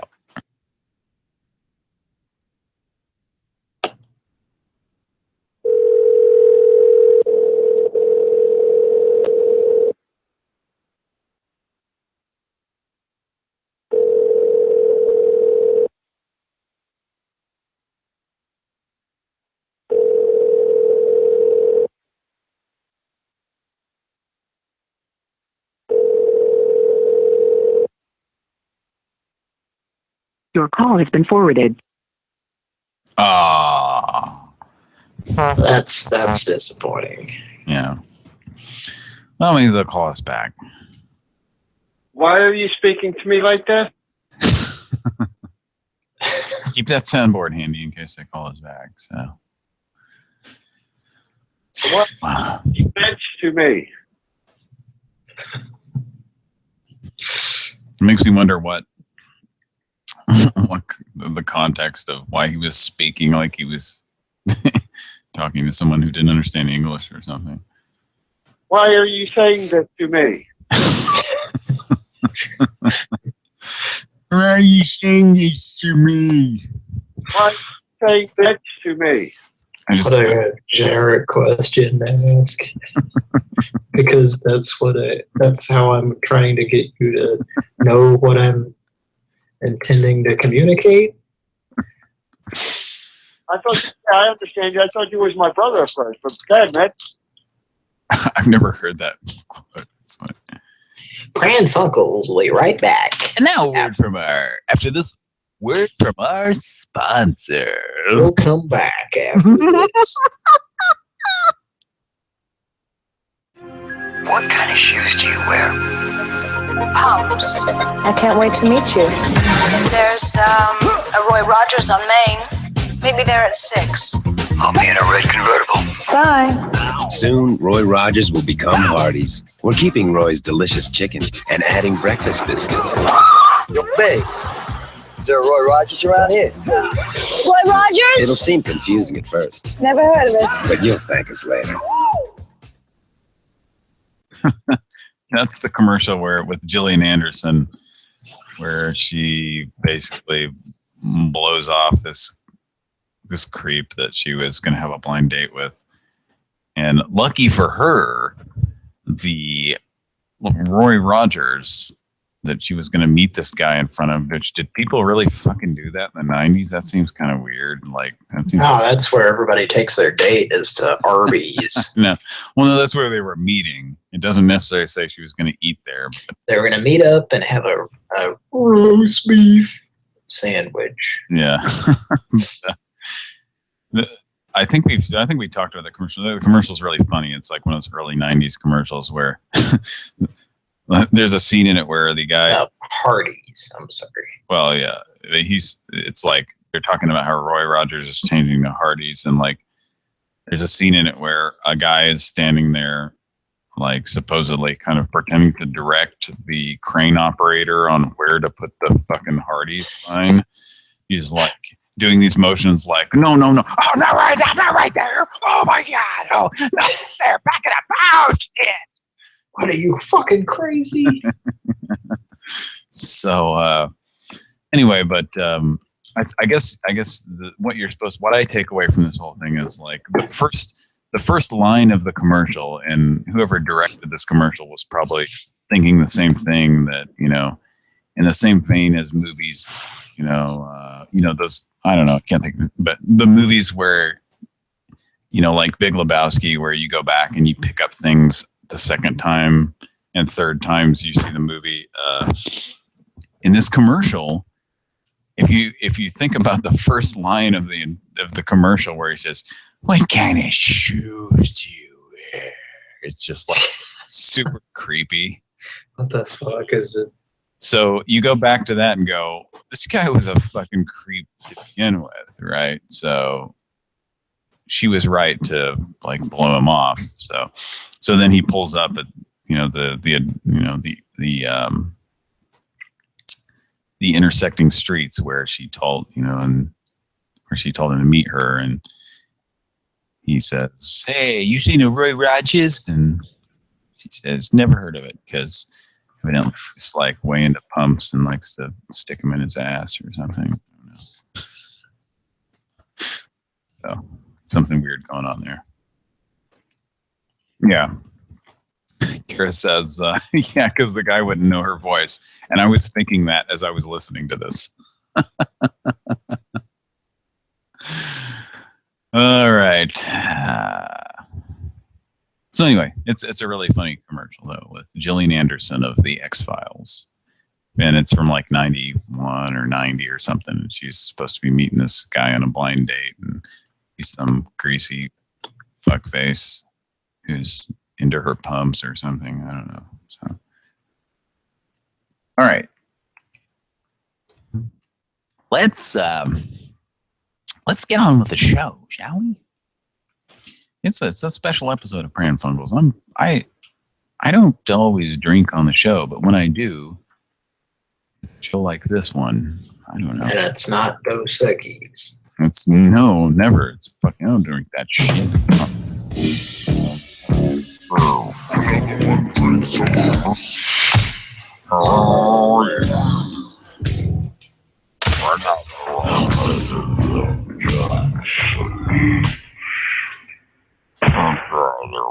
Melts a moves. All right. Another one melts an Atari joystick and sniffs it. And gets high. Did you know somebody who did that? Me.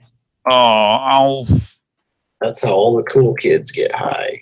Alf, there's a man out here in the alley to melt an Atari joystick. The fun is back, as you can see, with the 2600 from Atari. Just under $50, but wait, there's more. There's a stack of new games at your video store. In real sports boxing, the action's rough. If you're gonna make it, you got to be tough. Midnight Magic is an arcade blast. Like a pinball wizard, you got to be fast. Slurs to protect your base, then blast off into hyperspace. The fun is back. Oh, yes, sirree. New 2600 games from Atari. Some of the best hardcore rap songs. Yeah. Use the phrase, "Oh, yes, sirree." You know, like NWA's first album, you remember how in, you know, Fuck the Police, that one line where they say, "Oh, yes, sirree." Yeah. All right. Fuck the police. Oh, yes, sirree. Fuck the police. I concur wholeheartedly, good sirs. Genuinely. God. Anyway. So I'm guessing that's from like the late 80s Atari. Well, that's the they talk about the new Atari, so I was guessing that was an ad for the Atari Junior, which came out in '85, about the same time the Nintendo did. And I got one in 86. That was the one. That was the one with the silver and yes, the little compact Atari 2600. And rainbow and black. Yeah. Well, there was two different versions, and I think a friend of mine, one version of his that was broken, and then or he gave me a version. And there's one that I actually got in '86 from KB Toys. And those were the ones that would malfunction, and did they? I don't know. I never remember. Those ones that would get hot and like start fucking up. I don't know. Or was that the original Ataris? I think there was just as much chance of the original. It's the same. It's the exact same thing. It was just a really small, compact. I think it was the newer ones. Like you would really. Yeah, they would get hot, and then the colors would start going crazy, and it was probably because they were more compact, so there was less ventilation. That's right. I probably never noticed that because if you remember what I did. Well, no, didn't we? We had one that we had to return because it was doing that. I don't remember this at all. You don't remember that? No, I actually returned it and got another one. Yeah. Seriously, the Atari Junior, the little small. Well, it was either that or the regular Atari. It wasn't the regular Atari because the regular Atari we had as kids, the adapter went out. The power adapter went out on our first Atari. I'm looking at a picture of the Crypt Keeper here, by the way.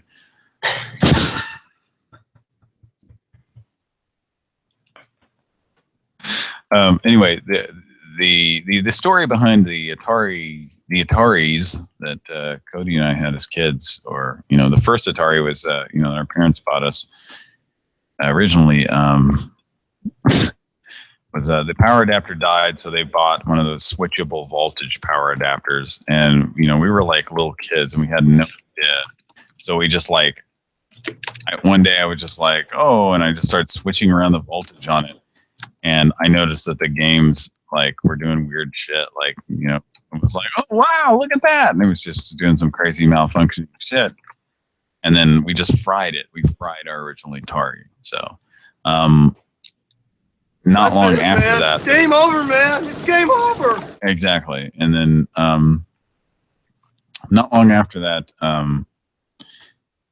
we were at a store, like a local chain store that was closing down, and they had a display model Atari, and I begged my dad. I was like, hey, I really need this because I have all these Atari games I can't play, and he broke down and bought it for $30. And it wasn't really worth that, but that lasted maybe a year before it died. And then when that Atari Junior came out, probably about the same time as Nintendo came out, here in the States, 1986, I got one of those. Summer or it would have been fall of '86, maybe even sometime in '87. But anyway, so. That's the story of our Ataris. So I don't know. I don't remember. But I don't remember. Right. You say the Junior that I had, the small Atari that I had from '86. Because that's what that commercial is for, I believe, is the smaller Atari. So. Yeah, let's move on. Okay, let's move on. I've been just blabbing here. Oh boy. Oh boy. Let's call another number here, shall we, folks? Thanks for tuning in and listening. Good little listeners. You've been so good tonight. You haven't even interrupted or anything. It's been good. Okay. And you may not be thinking about pizza. You may not be thinking about that Pizza Hut, but I'm thinking about Pizza Hut while I'm sitting on my back porch. I got a porch swing on it, and I'm masturbating thinking about Pizza Hut. All right. I have to take a bathroom break, so go ahead and play that pizza commercial or time to have diarrhea. I don't think you have to try to have diarrhea, do you? I think it just happens. It's just a regular bowel movement, but you're just like, I wish this was diarrhea. Okay, I'm going to try to make this diarrhea. It's time. All right, I'll be right back. 20 minutes ago. You may not be thinking about pizza first thing in the morning, but at Pizza Hut, we're thinking about you. We start out pretty early at Pizza Hut, so the dough has time to rise. Chopping up the toppings, oh so we're ready for your order. Oven fresh, just for you, at your hometown Pizza Hut restaurant. Your hometown Pizza Hut.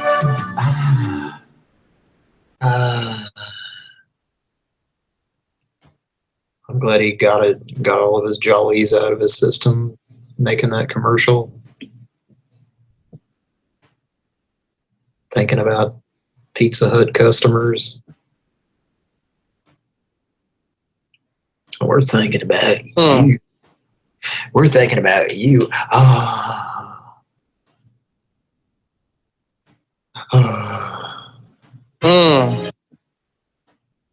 Chopping up the droppings.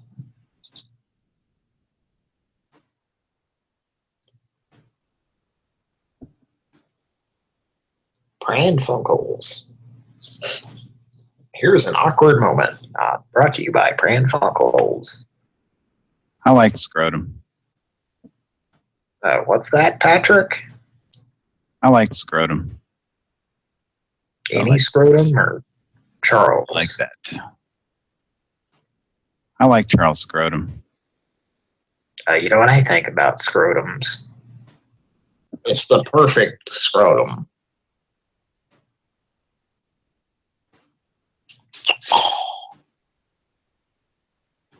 And you know what else? Is it fuck you? Is it fuck you? I like Charles Scrotum. Is it fuck you? What's that? I really like Charles Scrotum. All right. So what are we doing here now? Pran Funkels. That's what we're doing. Okay. So we need to call this this Wind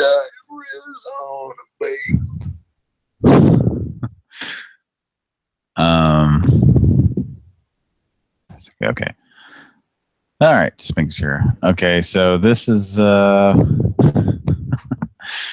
this fucking this this was this guy we called last night, or this elderly care Oh, that nice gentleman. service. Yeah, the guy we called last night that we. And what did he say before he hung up? Yes, we had the old lady soundboard. Hello. Yeah. Yeah, we had this old lady soundboard, and basically he just said "fuck you" to it, right? Yeah, he said "fuck you." I think yeah. So Tom Saltermeyer, yeah, is going to call him and have a few words with him. I think. Did you read the notes here? Did you come all the way? Did you want a lawyer? What is it she said? Did you come all the way? Maybe we should have him play that, and then. Yeah, and then Tom comes on. See now, ma'am, now, sir, did you tell Mrs. Suds up here to fuck off? Yeah. Yeah. And then she keeps chiming in. Yes. Oh, they, yeah. All right. You ready to do this? Yes. Okay. I got a brainstorm. Brainstorm.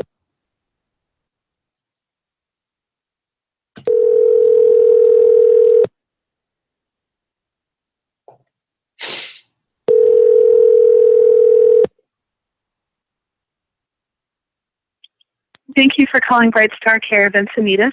We are on the other line helping another customer. Please leave your name and phone number, and we will return.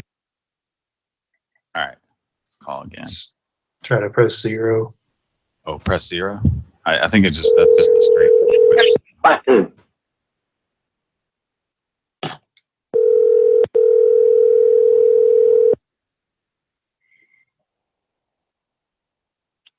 Thank you for calling Bright Star Events Anita. Sorry, 0 is not a recognized entry. Thank you for calling Bright Star Care of Encinitas. We are on the other line helping another customer. Please your name. Sorry, your voice message must be at least 1 second long. At the tone, please record your message. At the end of your message, press pound. So, what, did you come all the way? To send your message, press 1 at any time. To So, what, did you come all the way? To send your message, press 1 at any time. Don't send it. To listen to your message, press 2. To re-record, press 3. For more, at the tone, please record your voice message. When you are finished recording, you may hang up or press pound for more options. All right, I hung up. Let's try it back one more time. Echo the notes, right? Yes. I like how you must leave at least 1 second as a message. Like, why is that the cutoff? Like, how could you possibly say anything in 1 second? Like, shouldn't it be like, if you're gonna set a limit there, shouldn't it be like 5 seconds? Like, maybe you could say a name and number in 5 seconds, but why is it 1 second? Who knows? You can say hi. All right. Let's call this number. Let's see what we got here. There we go. All right, here we go. I guess I won't answer. It's a Tom Saltermeyer message.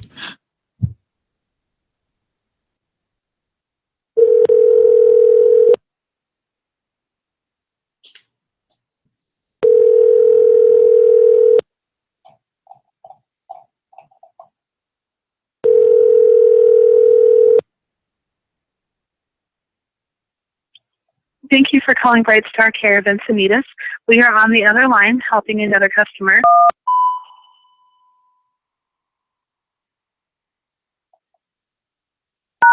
To send your message, press 1 at any time. To listen to your message, press 2. At the tone, please record your voice message. When you are finished recording, you may hang up or press pound for more options. Hi, I'm Tom Saltermeyer, PhD. I was hired to investigate the ill treatment of my client's mother. There was some discussion. There have been attempts at phone calls that resulted in unpleasant behavior by your staff. And I would just like to say that action will be taken and will be reported to the main headquarters for elderly abuse. I would like for someone to get back with me. My name is Tom Saltermeyer. And you can reach me at area code 575.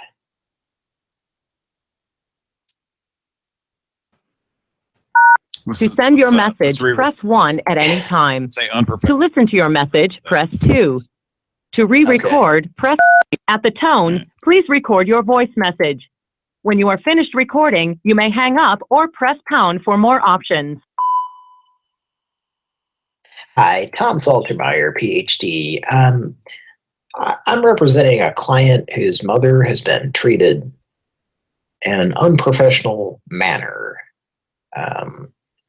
Multiple attempts have been made to contact your facility via phone, and we've had some unpleasant phone conversations that some of which were abruptly ended, and action will be taken if yes.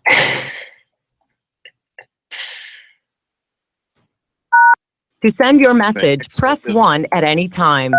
At the tone, please record your voice message. When you are finished recording, you may hang up or press pound.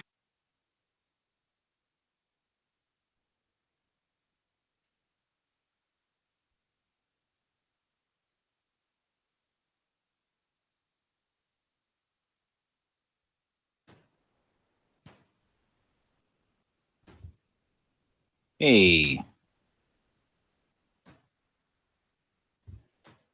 Hello? Hey, sorry about that. Call ended for some reason. I don't know what happened. Is everybody back? Seen those the last set of numbers? I guess I don't know. I guess I have a touchpad, and I guess I was close to it, and I touched something on my cursor must have been close to that hang up button, and I just hung up on everybody. Sorry about that. Okay, let's call him back, and then you know what to say, Tom? Yeah. Yes. Here we go.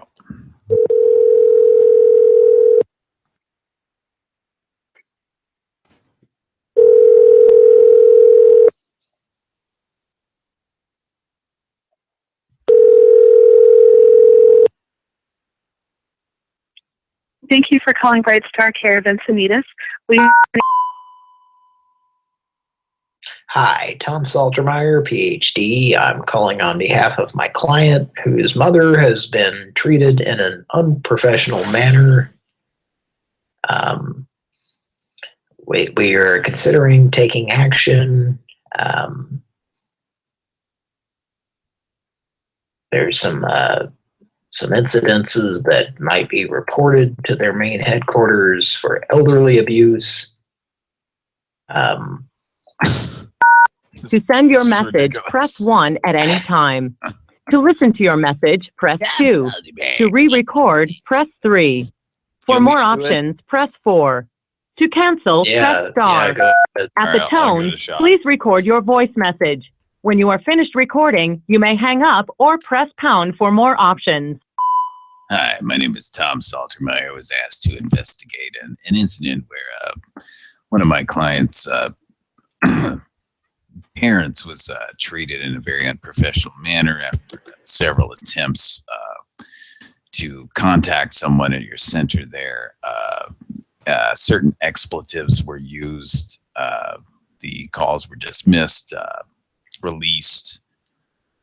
But we just want to find out exactly what happened here. If you can give us a call back, it's 575-267-2220. It's Tom Saltermeyer, PhD. Thank you.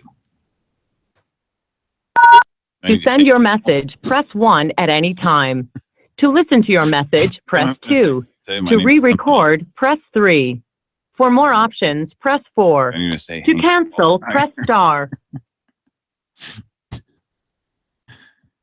They're not going to know, really. I mean, to send your message, press 1 at any time. To listen to your message, press 2. To re-record, press at the tone, please record your voice message. When you are finished recording, you may hang up or press pound for more options. Hi, my name is Hank of Saltermeyer and Sons. I'm just investigating an incident here whereby my client's mother was attempting to connect. God damn it. To send your message, press at the tone, please record your voice message. When you are finished recording, you may hang up or press pound for more options.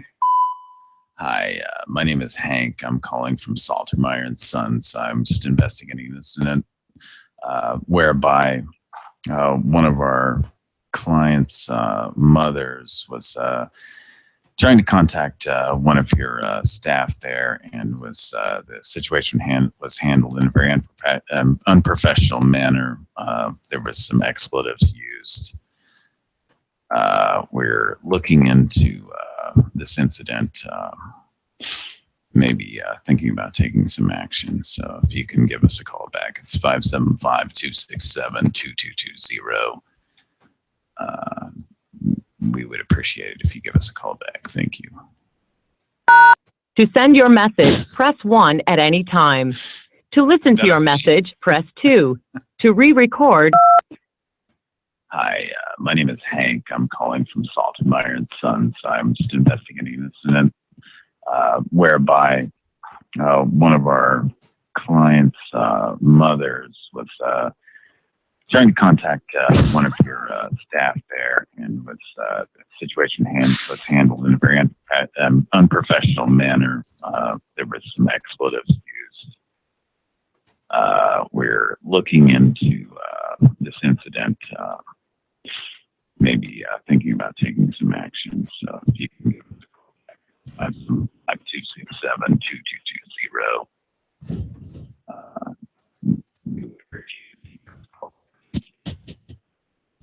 To send your message, press 1 at any time. To listen to your message, press 2. To re-record, press 3. Message sent. Thank you for calling. Goodbye. Saltermeyer and Sons. We'll be right back after this commercial break. We're father and son, so when it comes to modernizing, we want done. No job's too big, no job's too small. We're father and son, we'll do it all. Need roofing, siding, garage, or a porch? You'll be amazed and delighted by our low prices. No job's too big, no job's too small. We're father and son, give us a call. Call for a free estimate. Was that the actual speed right there? Yes. I remember like remember the high voice being like, "No job too big, no job too small." I don't know. It's pretty funny though. I like how the voiceover at the end just cuts it off. I've been thinking about that voiceover. That not the voice. I've been thinking about that. We're father and son. Yeah. It sticks in your head. No job too large. No job too small. No sailor's too small. We're father and son. Like what? The son in that situation. What? Would he be proud of that though? Really?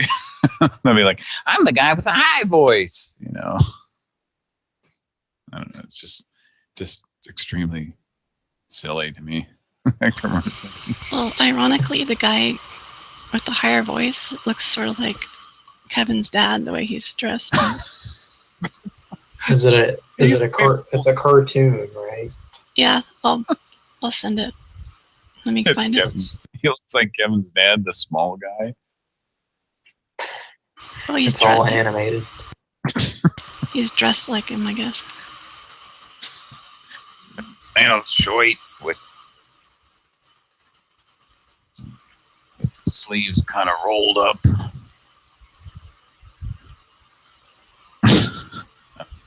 Okay, let me see if it's still. We're father and son.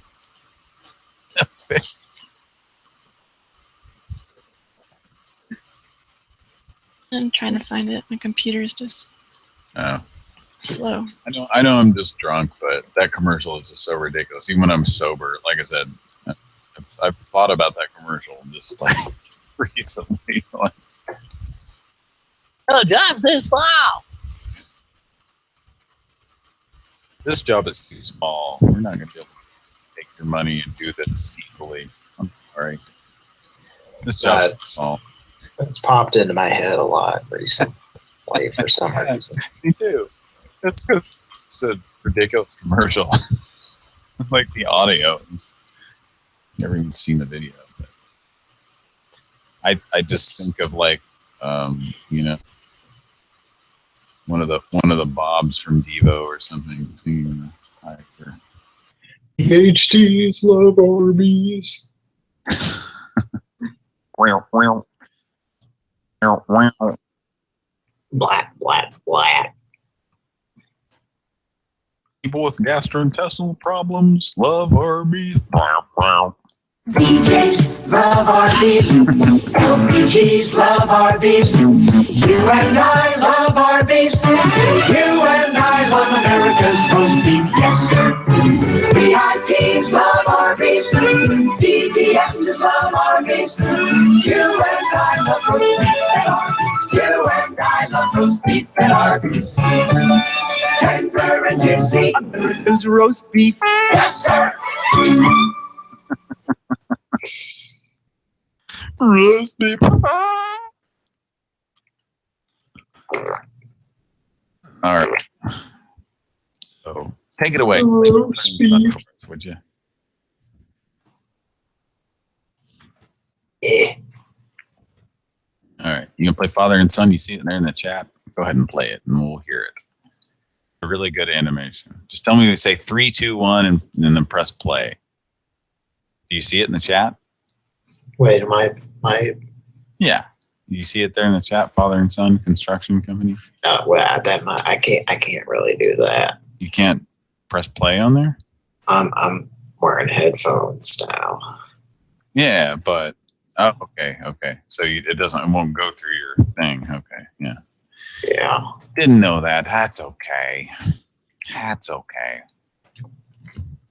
All right. I'm watching it now, though. Yeah, I kind of want to. I need to see it now. I need to watch it.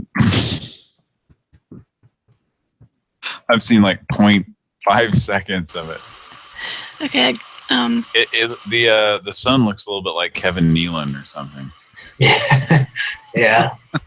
Do you guys want to go like 1, 2, 3, and then I'll play the audio while you're? Yeah, sure. Okay. Ready. 1, 2, 3. Hold on, I'm not ready yet. Okay. I can actually hear the audio on mine. Okay. Say when ready. Ready? 1, 2, 3. We're father and son, so when it comes to modernizing, you want done. No job's too big, no job's too small. We're father and son, we'll do it all. Picking up. Need roofing, siding, garage, or a porch?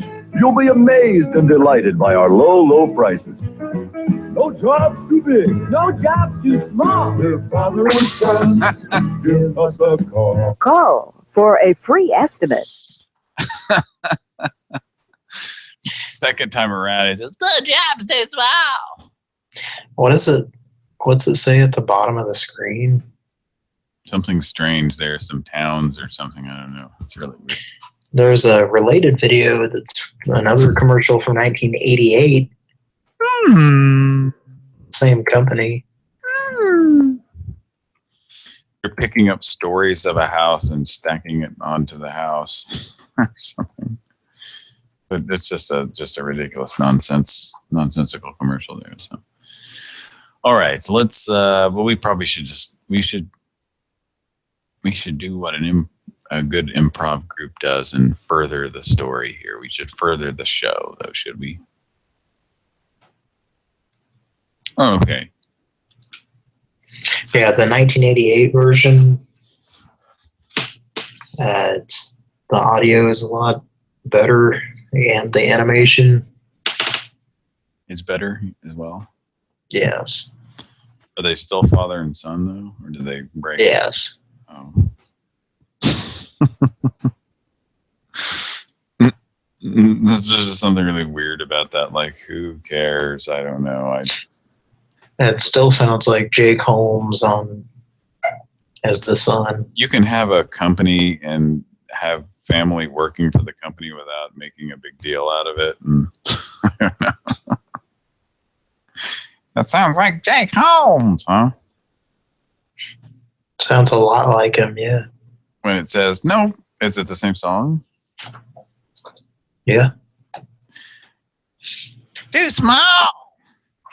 All right. No job, too small. Let's call some more numbers. How about that? Players Club. Let's call Matrix Direct number 2. Mike, do you have Bert ready? Who is you? Players with yourselves clubs. Can you read the notes there, Mike? Players with your club selves. Yes. All right. All right. Yeah, I understand. Yes. Okay. Let's call this number. Here we go. Pran Funkels live.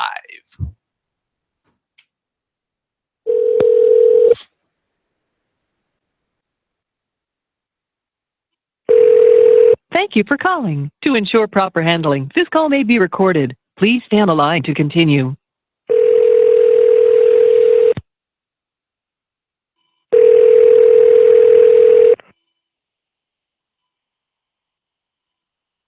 Hello, this is Lynette, and we help answer calls for AIG Direct. Let me get your information, and I'll forward it to an AIG Direct licensed insurance agent. And let's start with your zip code, please. Okay.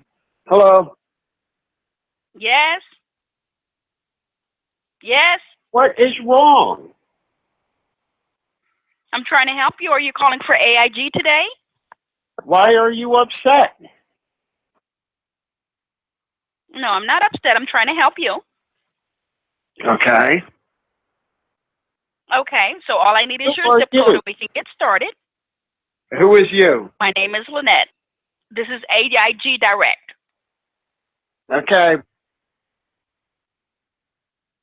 Are you looking for insurance? Yes. Okay, and may I have your zip code, please? No. I'm a desk clerk at a hotel. Uh-huh. Okay. Can you put your husband to sleep, please? Disconnect. Could you put your brother on Connect. the line? Prank call.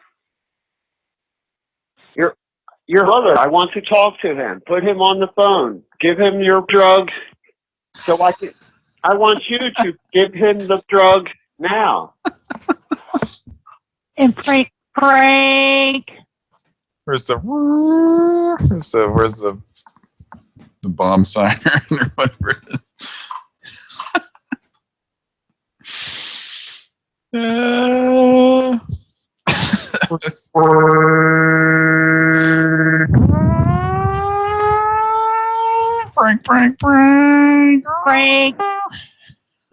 Prank.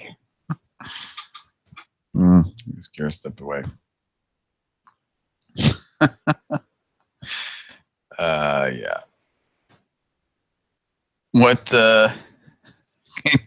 can you put your husband to sleep? That's why it's a prank call, really. Put him to sleep. Give him your drugs so I want you to put him to sleep now.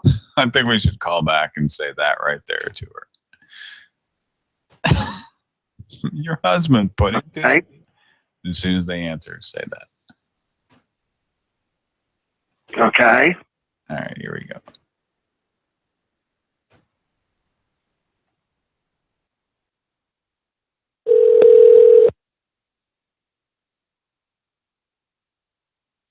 Thank you for calling. To ensure proper handling, this call may be recorded. Please stay on the line to continue.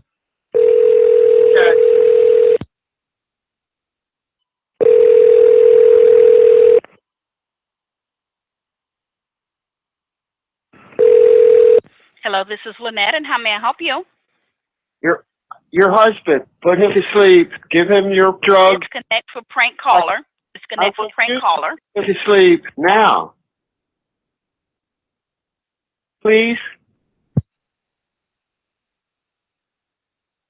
Hello.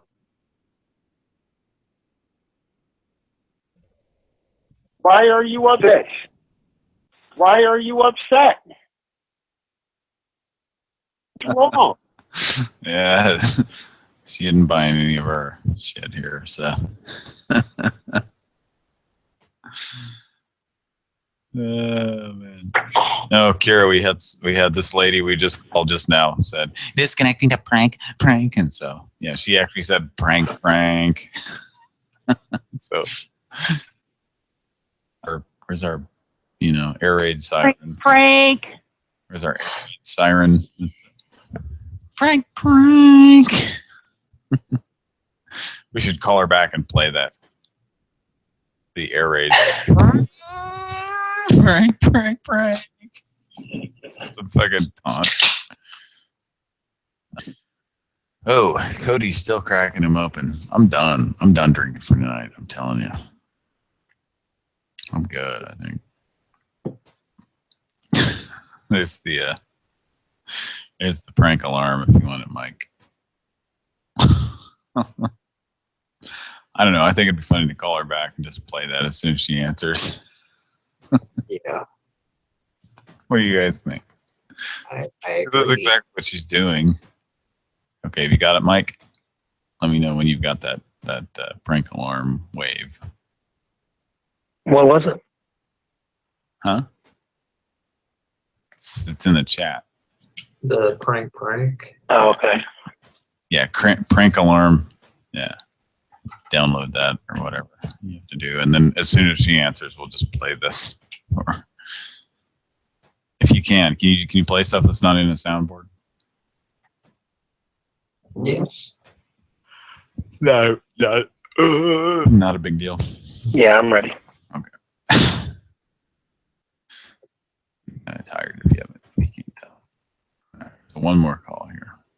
Obviously, she can't tell who's calling. Probably has a pretty good idea.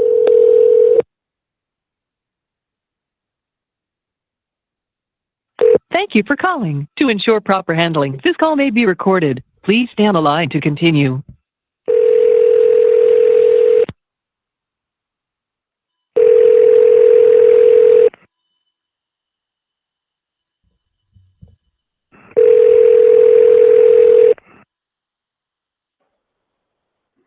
Hello, this is Erica. We help to answer calls for AIG Direct.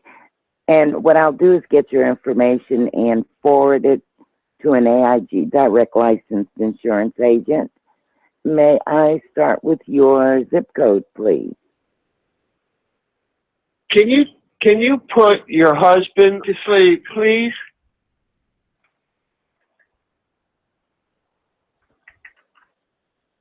This is a prank call. I will disconnect.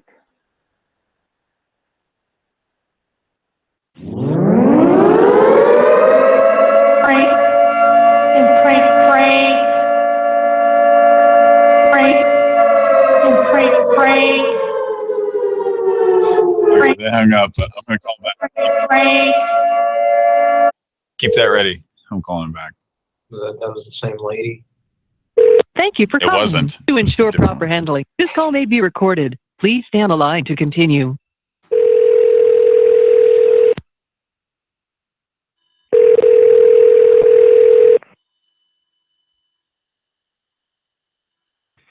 This is Lynette, and thank you for calling AIG, and how may I help you?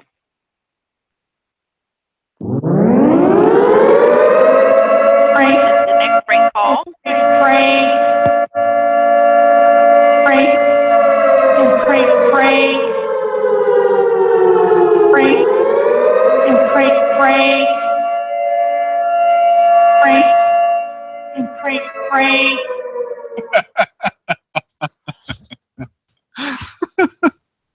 I just wanted to hear that.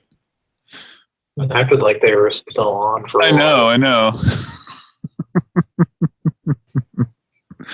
Okay, that made me laugh. All right. So it was 3 different people we got. It was 2. No, it was 2.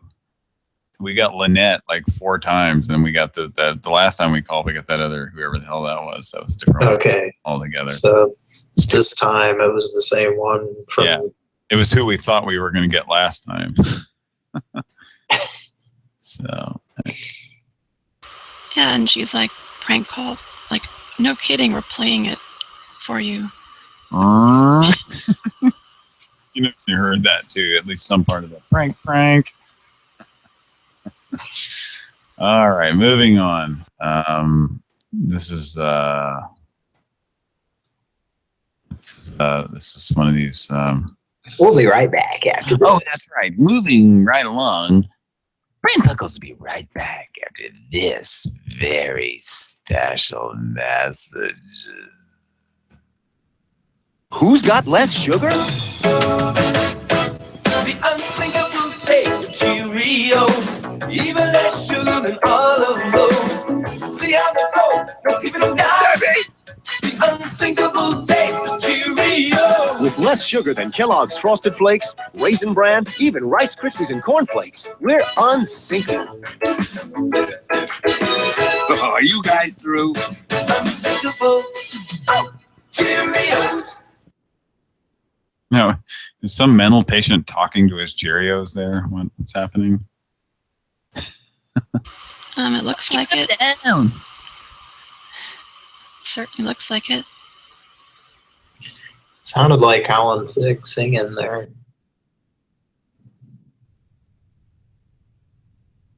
Hello? Are they actually assuming that an actual sane human being is pressing their Cheerios down with a spoon and fucking going and talking to them like? Where I go? I keep coming back up. Yeah, I think I remember that commercial. I vaguely remember that and thinking about the same thing I'm thinking right now. Like, oh boy, They're unsinkable, except 10 minutes into your cereal eating experience when they get soaked with milk or something. I don't know. I guess they still fall at that point. Doesn't matter. We are expected to believe that someone who is not, like I said, who's not a mental patient is pressing Cheerios down with a spoon and is amazed at the fact that they float. So. Cheerios, you insult my fucking intelligence. Assholes. I can tell just by the thumbnail of that video that it's the one that I remember. God. And I fucking hated that commercial when I was a kid. Yes. I like the description is guy is easily amused by Cheerios.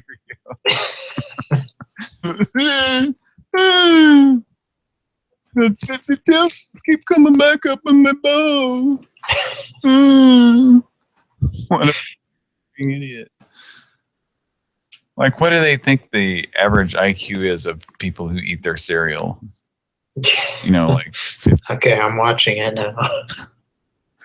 All right. All right. He's like seriously trying to press the fucking Cheerios down in his ball. Is that what's happening? It's like a...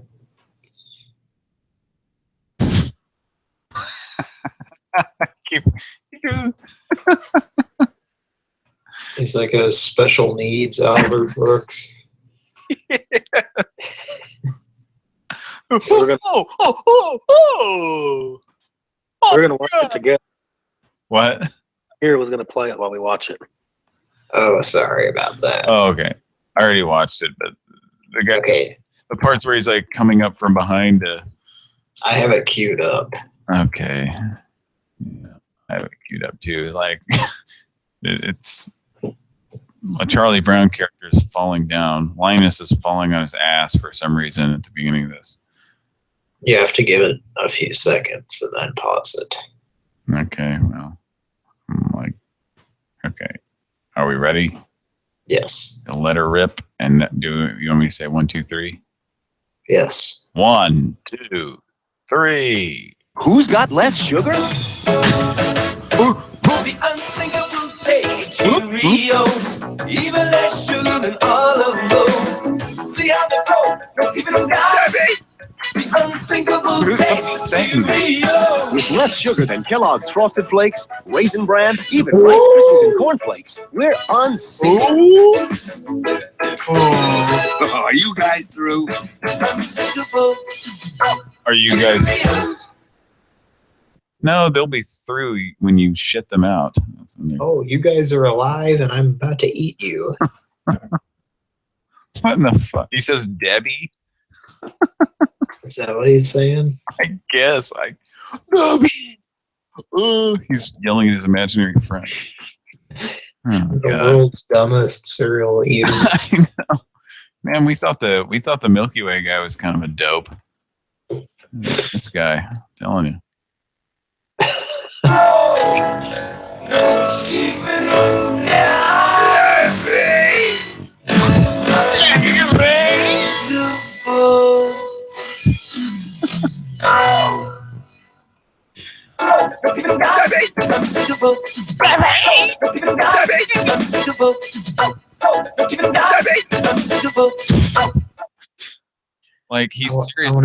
Like seriously, like he's got something wrong with him. Like who acts like that?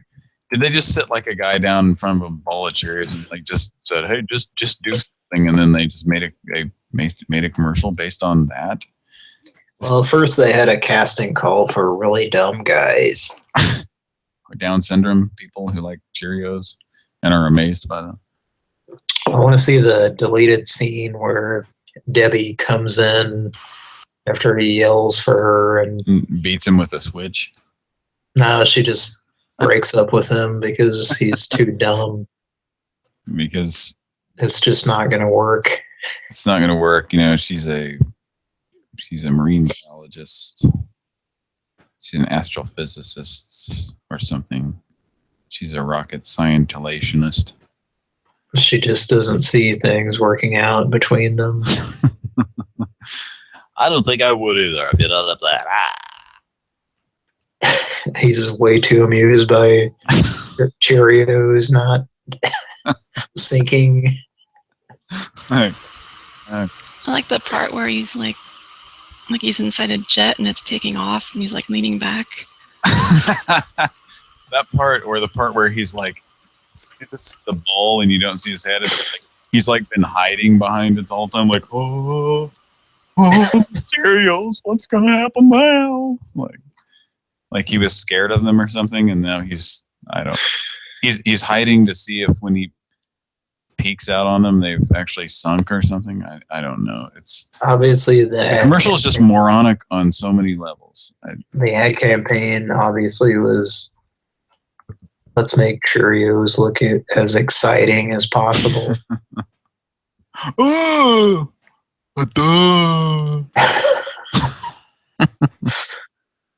all right, let's do some more calls.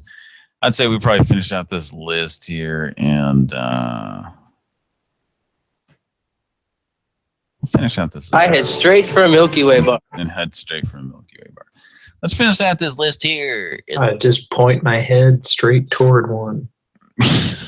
And just start falling, like a continuous fall, just straight. Milky Way bar. Milky Way bar. Anyway, okay, let's call this number. And this is for Georgia Brawler. Georgia Brawler. Pran Funkels live. Hi, and thank you for calling to order the Bell & Howell tack light. The flashlight is 22 times brighter than regular flashlights. For quality purposes, this call will be recorded. If you're calling to place an order, say order. For questions about an order, I didn't get that. If you'd like to place an order, say order. I'm horny guys. Flashlights. Sorry, I still didn't get that. To get started with your order, please press 1. Ghostbuster. A live customer service representative will be with you shortly. Fuzzbuster. I've got 3. We're calling to order the tack lights. My name is Bria. For quality purposes, this call will be recorded. May I have your first name? Hello? Hello?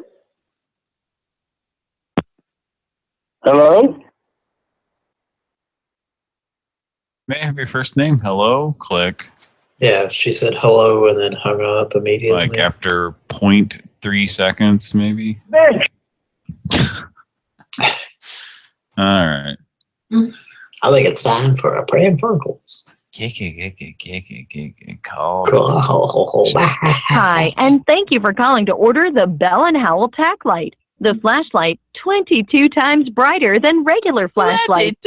For quality purposes, this call will be recorded. If you're calling to place an order, say order.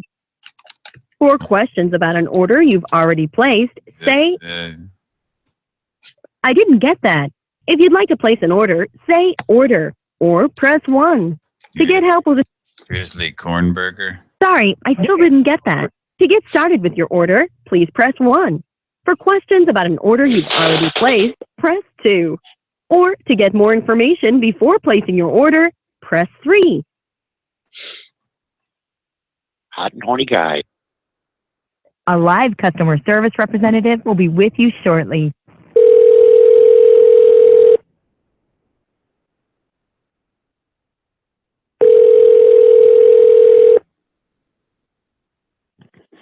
Thanks for calling Bell & Howell Tack Light. My name is Sandra. This call may be recorded, okay? Flashlights.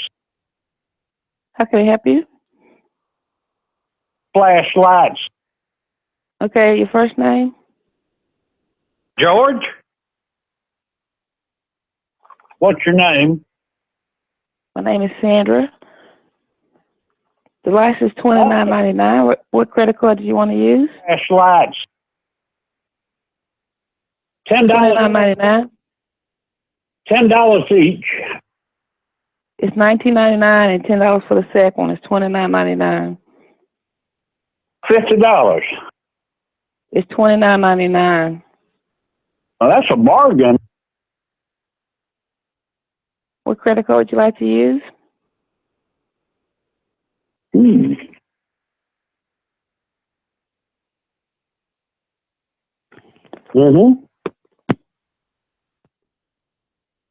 I tell you what.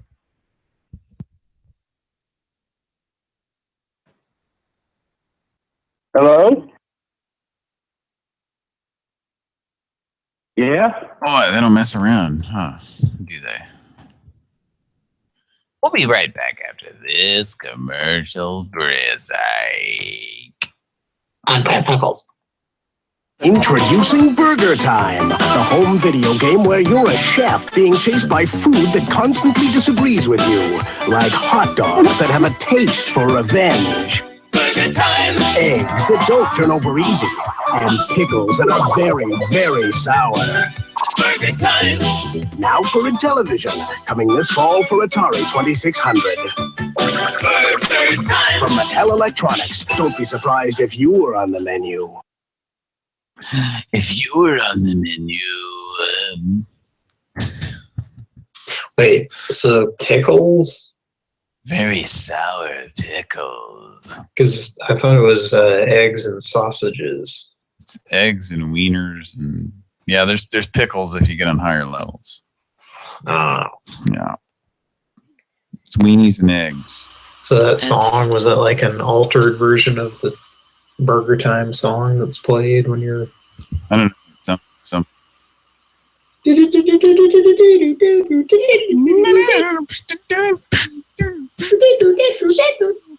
Sounded like a really cool new wave hit from the 80s or something to me.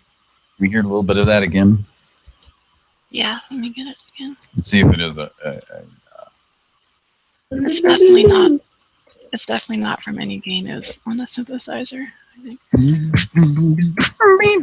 Yeah, but I thought maybe it was like a cover of the song on the game. Oh,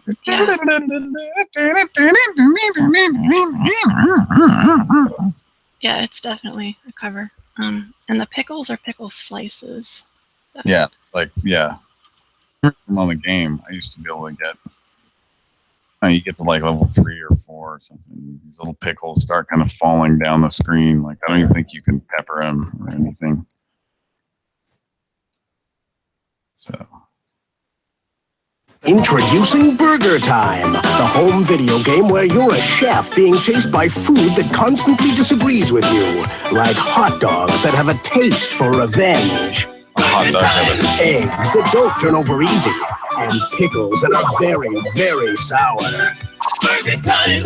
Now for a television, coming this fall for Atari 2600. Burger time! From Mattel Electronics. Don't be surprised if you were on the menu. If you're on the menu. Yeah, that's exactly what it is. Yeah. I'd like to know what band made that song and where I can get a copy. Yeah. Where I can get the LP. Burger time! Burger time! Burger time! Coming to the Atari 2600, which, since it was a Burger Time on the arcade was, who made that? Mattel. Mattel made in television, so I'm sure a lot of licensing agreements and deals had to be brokered for that to happen for the Atari 2600. Hey, you say you're getting tired of lettuce and tomato hamburgers in this town that don't quite make it? Yeah! Yeah, I've been saying that forever. I've been just going around to random people just saying, I'm tired. I'm fucking tired. This fucking burger just wears me out physically and mentally. Okay. Getting on with the show, though. We got a few more numbers to do here, folks.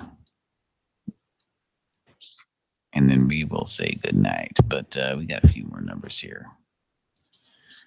We've got a number here for the player's card offer from Golden Nugget. So We are Golden Nugget Casino. Nugget Casino.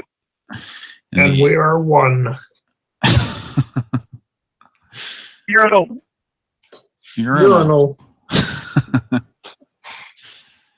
Yeah, I don't know if Tom Saltermeyer should call him and say, do you know of a man named Telly Savalas? And then maybe play players with yourselves club for him. They're not gonna stay on the line for long. All right, or something. Let's just prank call him. Here we go. Pran Funkels live.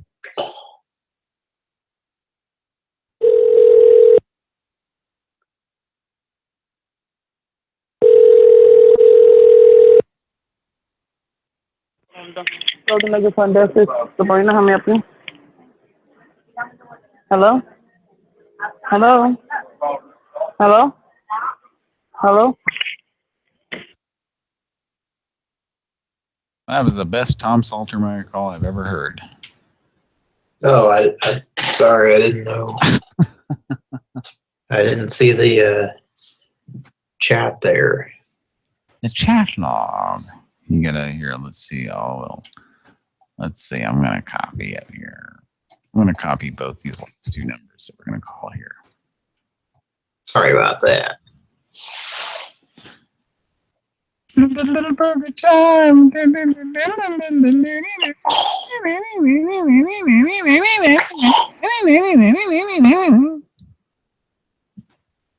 I really like scrotum. Call back the people that keep saying prank and like that. Well, no, girlfriend, that's me happy. Hi, my name is Tom Saltermeyer. Okay. PhD. I'm just calling to inform you of a potential copyright issue regarding the Telly Savalas Players Club. I'm sorry, you want the Players Club?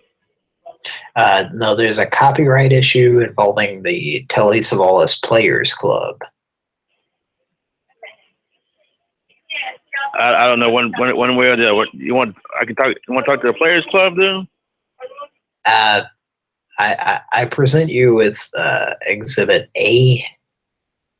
You know, I love the excitement in Atlantic City and Las Vegas. And okay, I get VIP treatment. Now you too can get VIP treatment and big savings just by carrying the Players Club Go card. Hello. Hung up. They're not gonna listen to that shit. All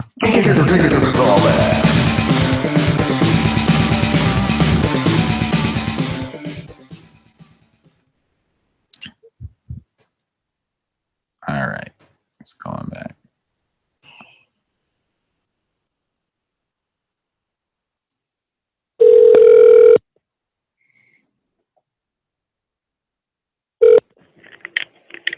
Thank you for calling Golden Nugget Biloxi Front Desk. This is Jamie. How can I help you? Hi, ma'am. My name is Tom Saltermeyer. Are you aware of who Telly Savalas is? I'm sorry, who? Telly Savalas. I am not. All right. Well, we have a potential copyright infringement situation here involving the Players Club. Do you know about the Players Club, ma'am? I do. Did you watch Kojak as a child? I'm sorry, is there something I can help you with? Yes, we have a Players Club situation. We have a copyright issue that we'd like to discuss with you. One moment. Experience the splendor of the coast's new...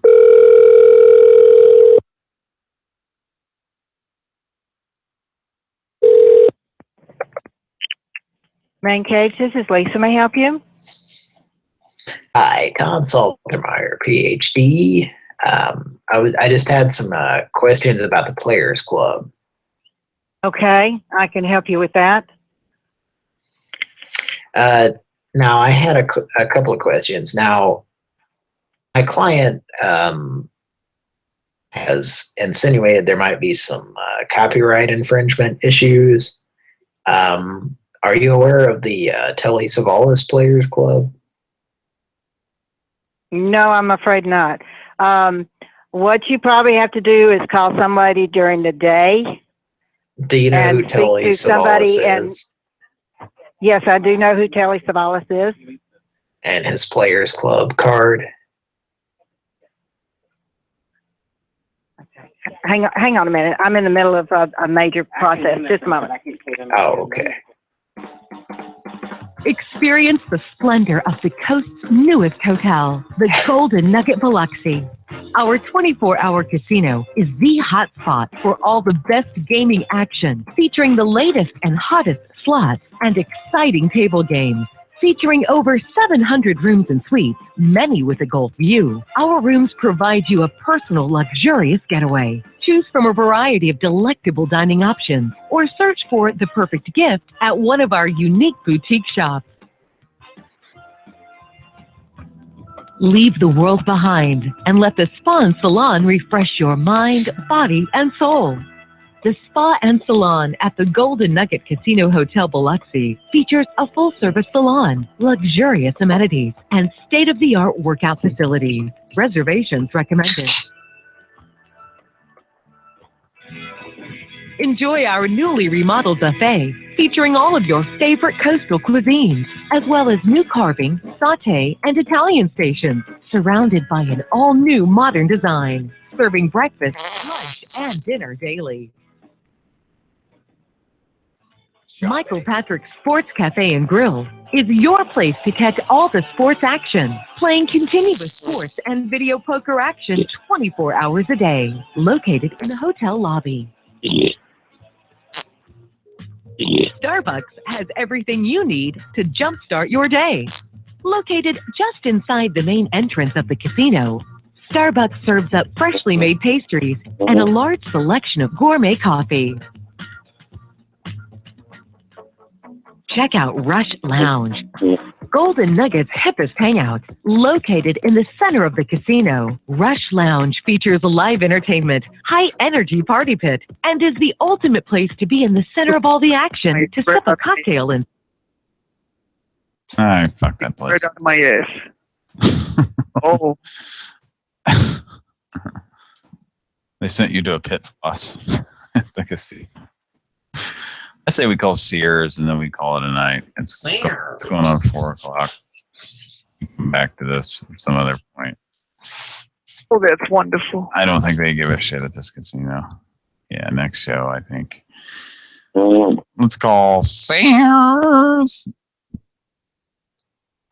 Ask them if they know about how Jake Holmes made jingles for their company.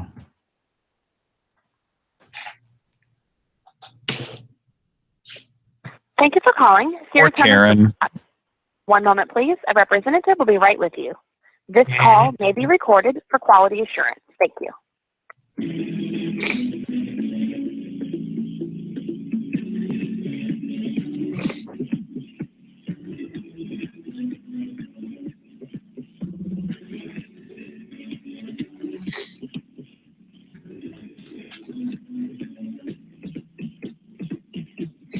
Thank you for waiting. Calls are answered in the order they are received. Your expected wait time is approximately 35 seconds.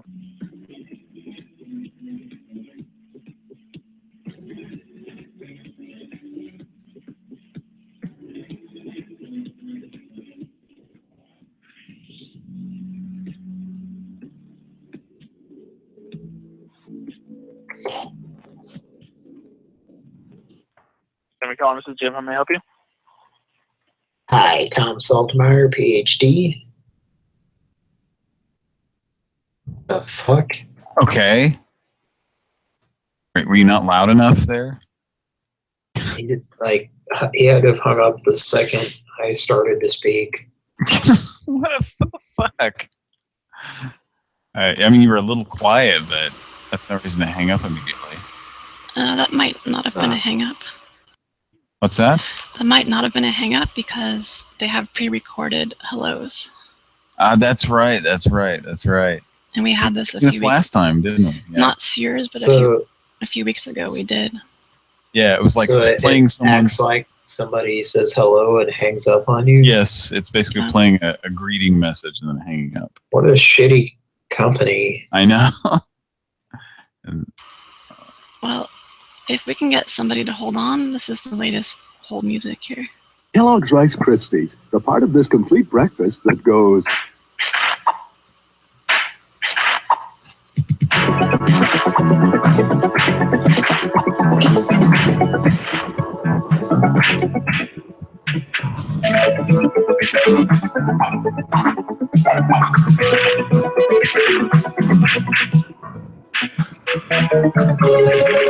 Kellogg's Rice Krispies. Have you heard how good they are? Blip, blip, blip, blip. Yeah, it's a very Harold Faltermeyer ripoff. Yeah. Saltermeyer.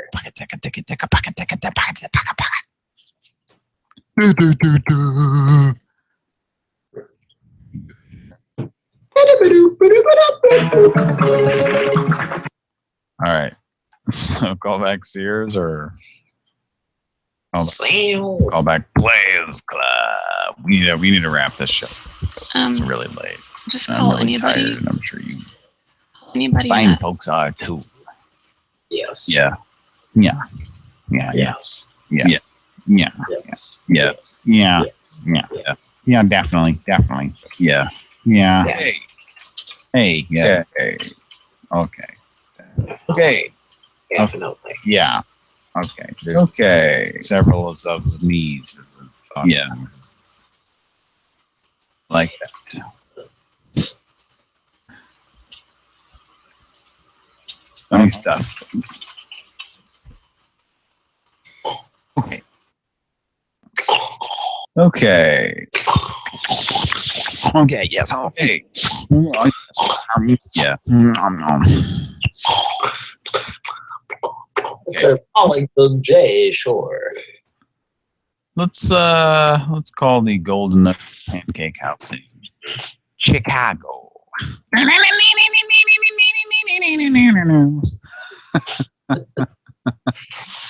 Somewhere in the middle of this call, when they start to discover it's a prank call, play that. All right, so I don't know what we're gonna say here. Maybe just Donovan needs to order something or some shit, and then have some soundboards come in. I don't know. Ready? Are we ready to do the final call tonight on Pran Funkels? Tell them, ask them if they can just hold on for 30 seconds, just 30 seconds. Or wait, yeah, or something like that. I don't know. Hang on just 1 minute. Hold on. get 30 seconds into the call. That's what this is. All right, here we go. Pran Funkels. 5.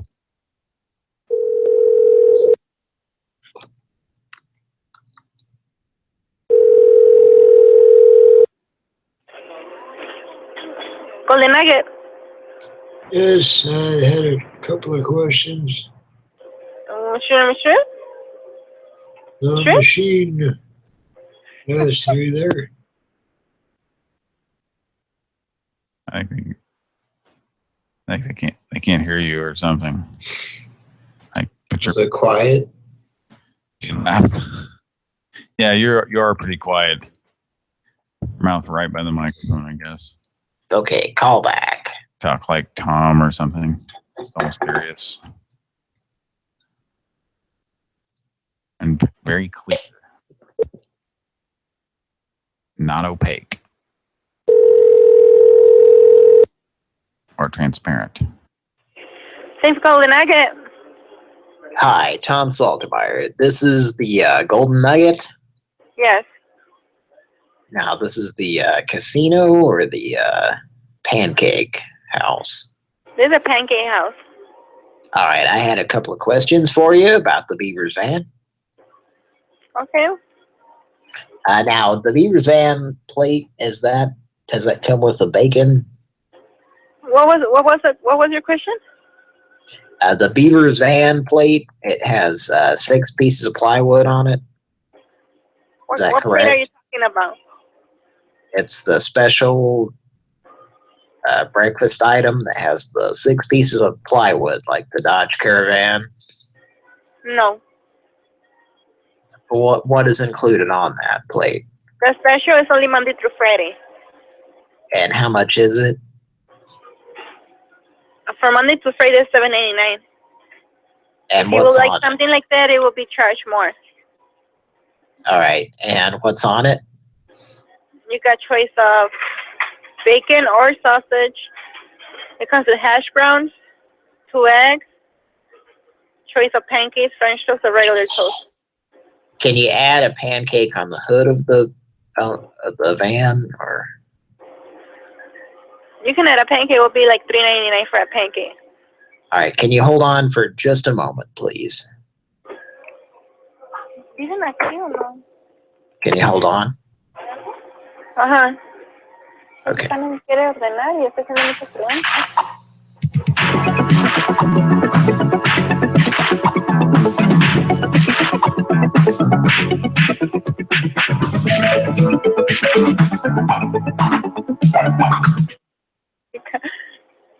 Okay. Yes. Yes, are you there? Scrotum. It will be 2313. Yes. Are you gonna please order 2 coaster because I'm gonna be. I like scrotum. I like that. I was trying to talk.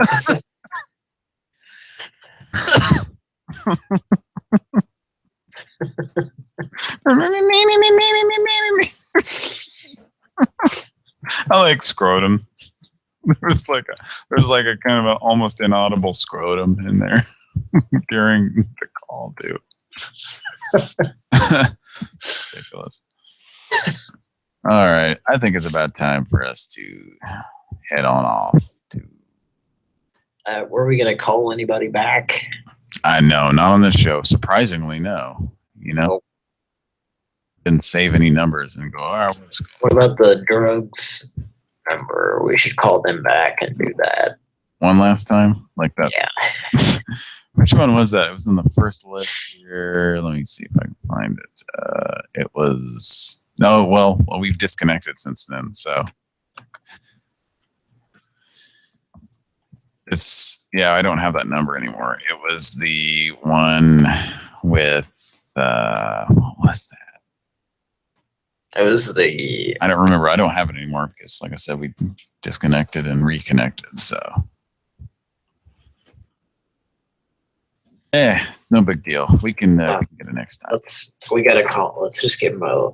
I don't have the number. I need it. I don't know. It's from the first list though, Kira. The one from the dollar bill. Oh, is that right? Yeah. Okay. It was that one. Yeah, let's. Yeah. Okay. We should try that again. And some guy asked last night for my husband or something. Yeah, use that. All right,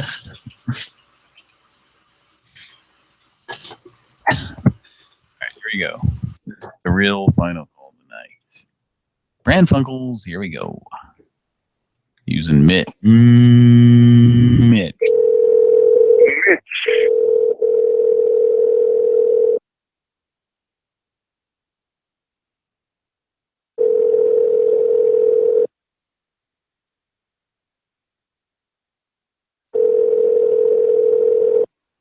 No.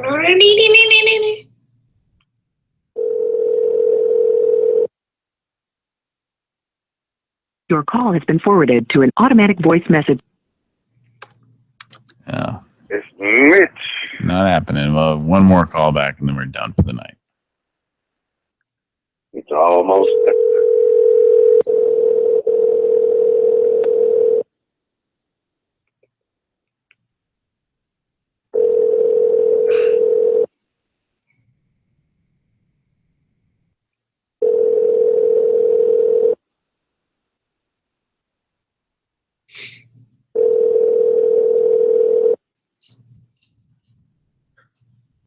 Been forwarded to an. Hello? All right. They're not answering. So, hey, folks, that's the end of the show. Thank you for sticking around with us till the wee hours of the night. You know, the wee hours. That's it, man. Game over, man. It's game over. Game over. His voice cracks. Good stuff. All right, folks. Well, hey, thanks for joining us. I want to thank you personally, each and every one of you, for joining us here on Pran Funkels tonight. It's been a fun night. Been a lot of drunken shenanigans, so that's all I got to say. Anybody else got to say anything else? Because I'm done. I got to go. What's that? I got to go. I'm sorry. Yeah, I got to go too. I actually got to go to the bathroom really bad. So I like pot pies. That's what I'd like to say. Yeah. All right, that's the show. Tune in next weekend for some more. For another Pran Funkels. Pran Funk. It's the Sunny and Cher Comedy Hour. Pran Funkels. It's the Sonny and Cher Comedy Hour. Can't get these ants off of me. Oh, man. I think they're crawling inside my dimensional brain wave. Burning inside my orifices.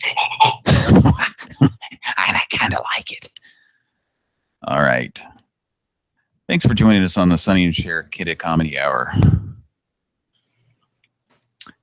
But all kidding aside. All kidding aside. Thanks. Kid Comedy Hour. We'll see you live. Why? We'll see you on the next episode, okay? We actually won't see you, but you'll hear us, hopefully, because you'll be tuning in for some more Pran Funkels. Thanks for joining us, folks. See you back. We love you a lot. And as always, would enjoy to fancy you if you would just accept us into your hearts as your savior. I am not gay.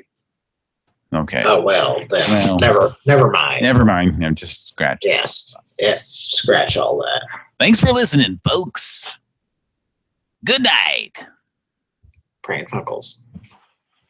See you back. That's it, man. Game over, man. Game over.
That's just the way it is.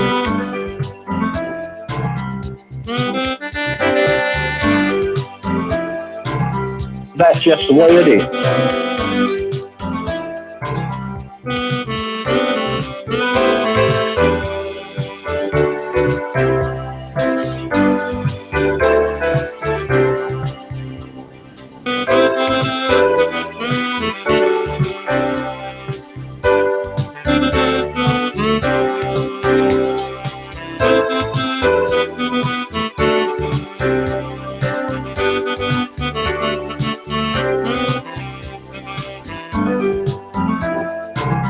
That's just the way it is.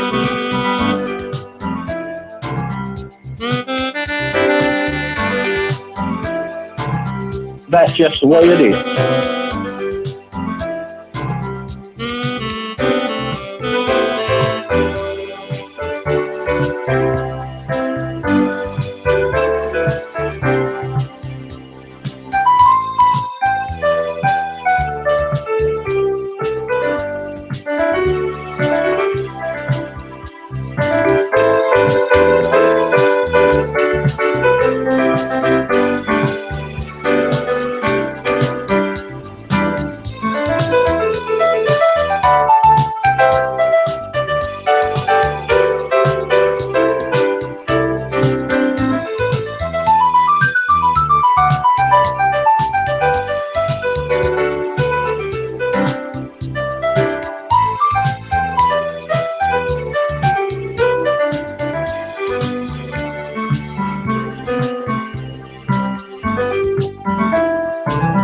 That's just the way it is.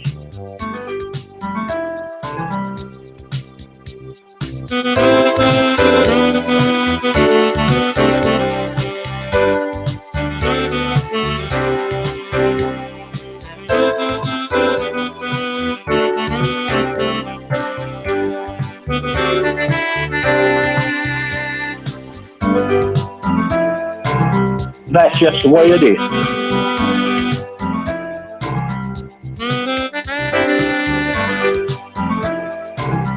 That's just the way it is.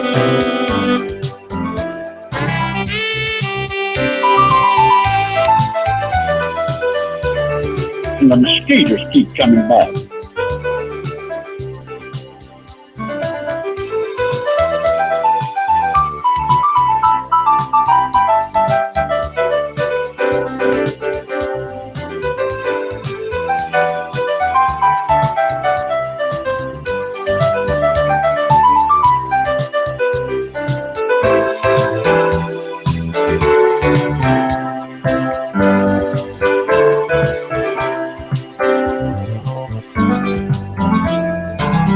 That's just the way it is.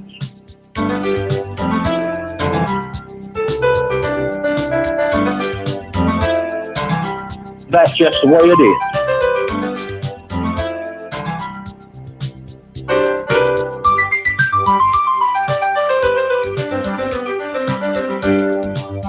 We've got mosquitoes and yellow flies through dog days. Flashlights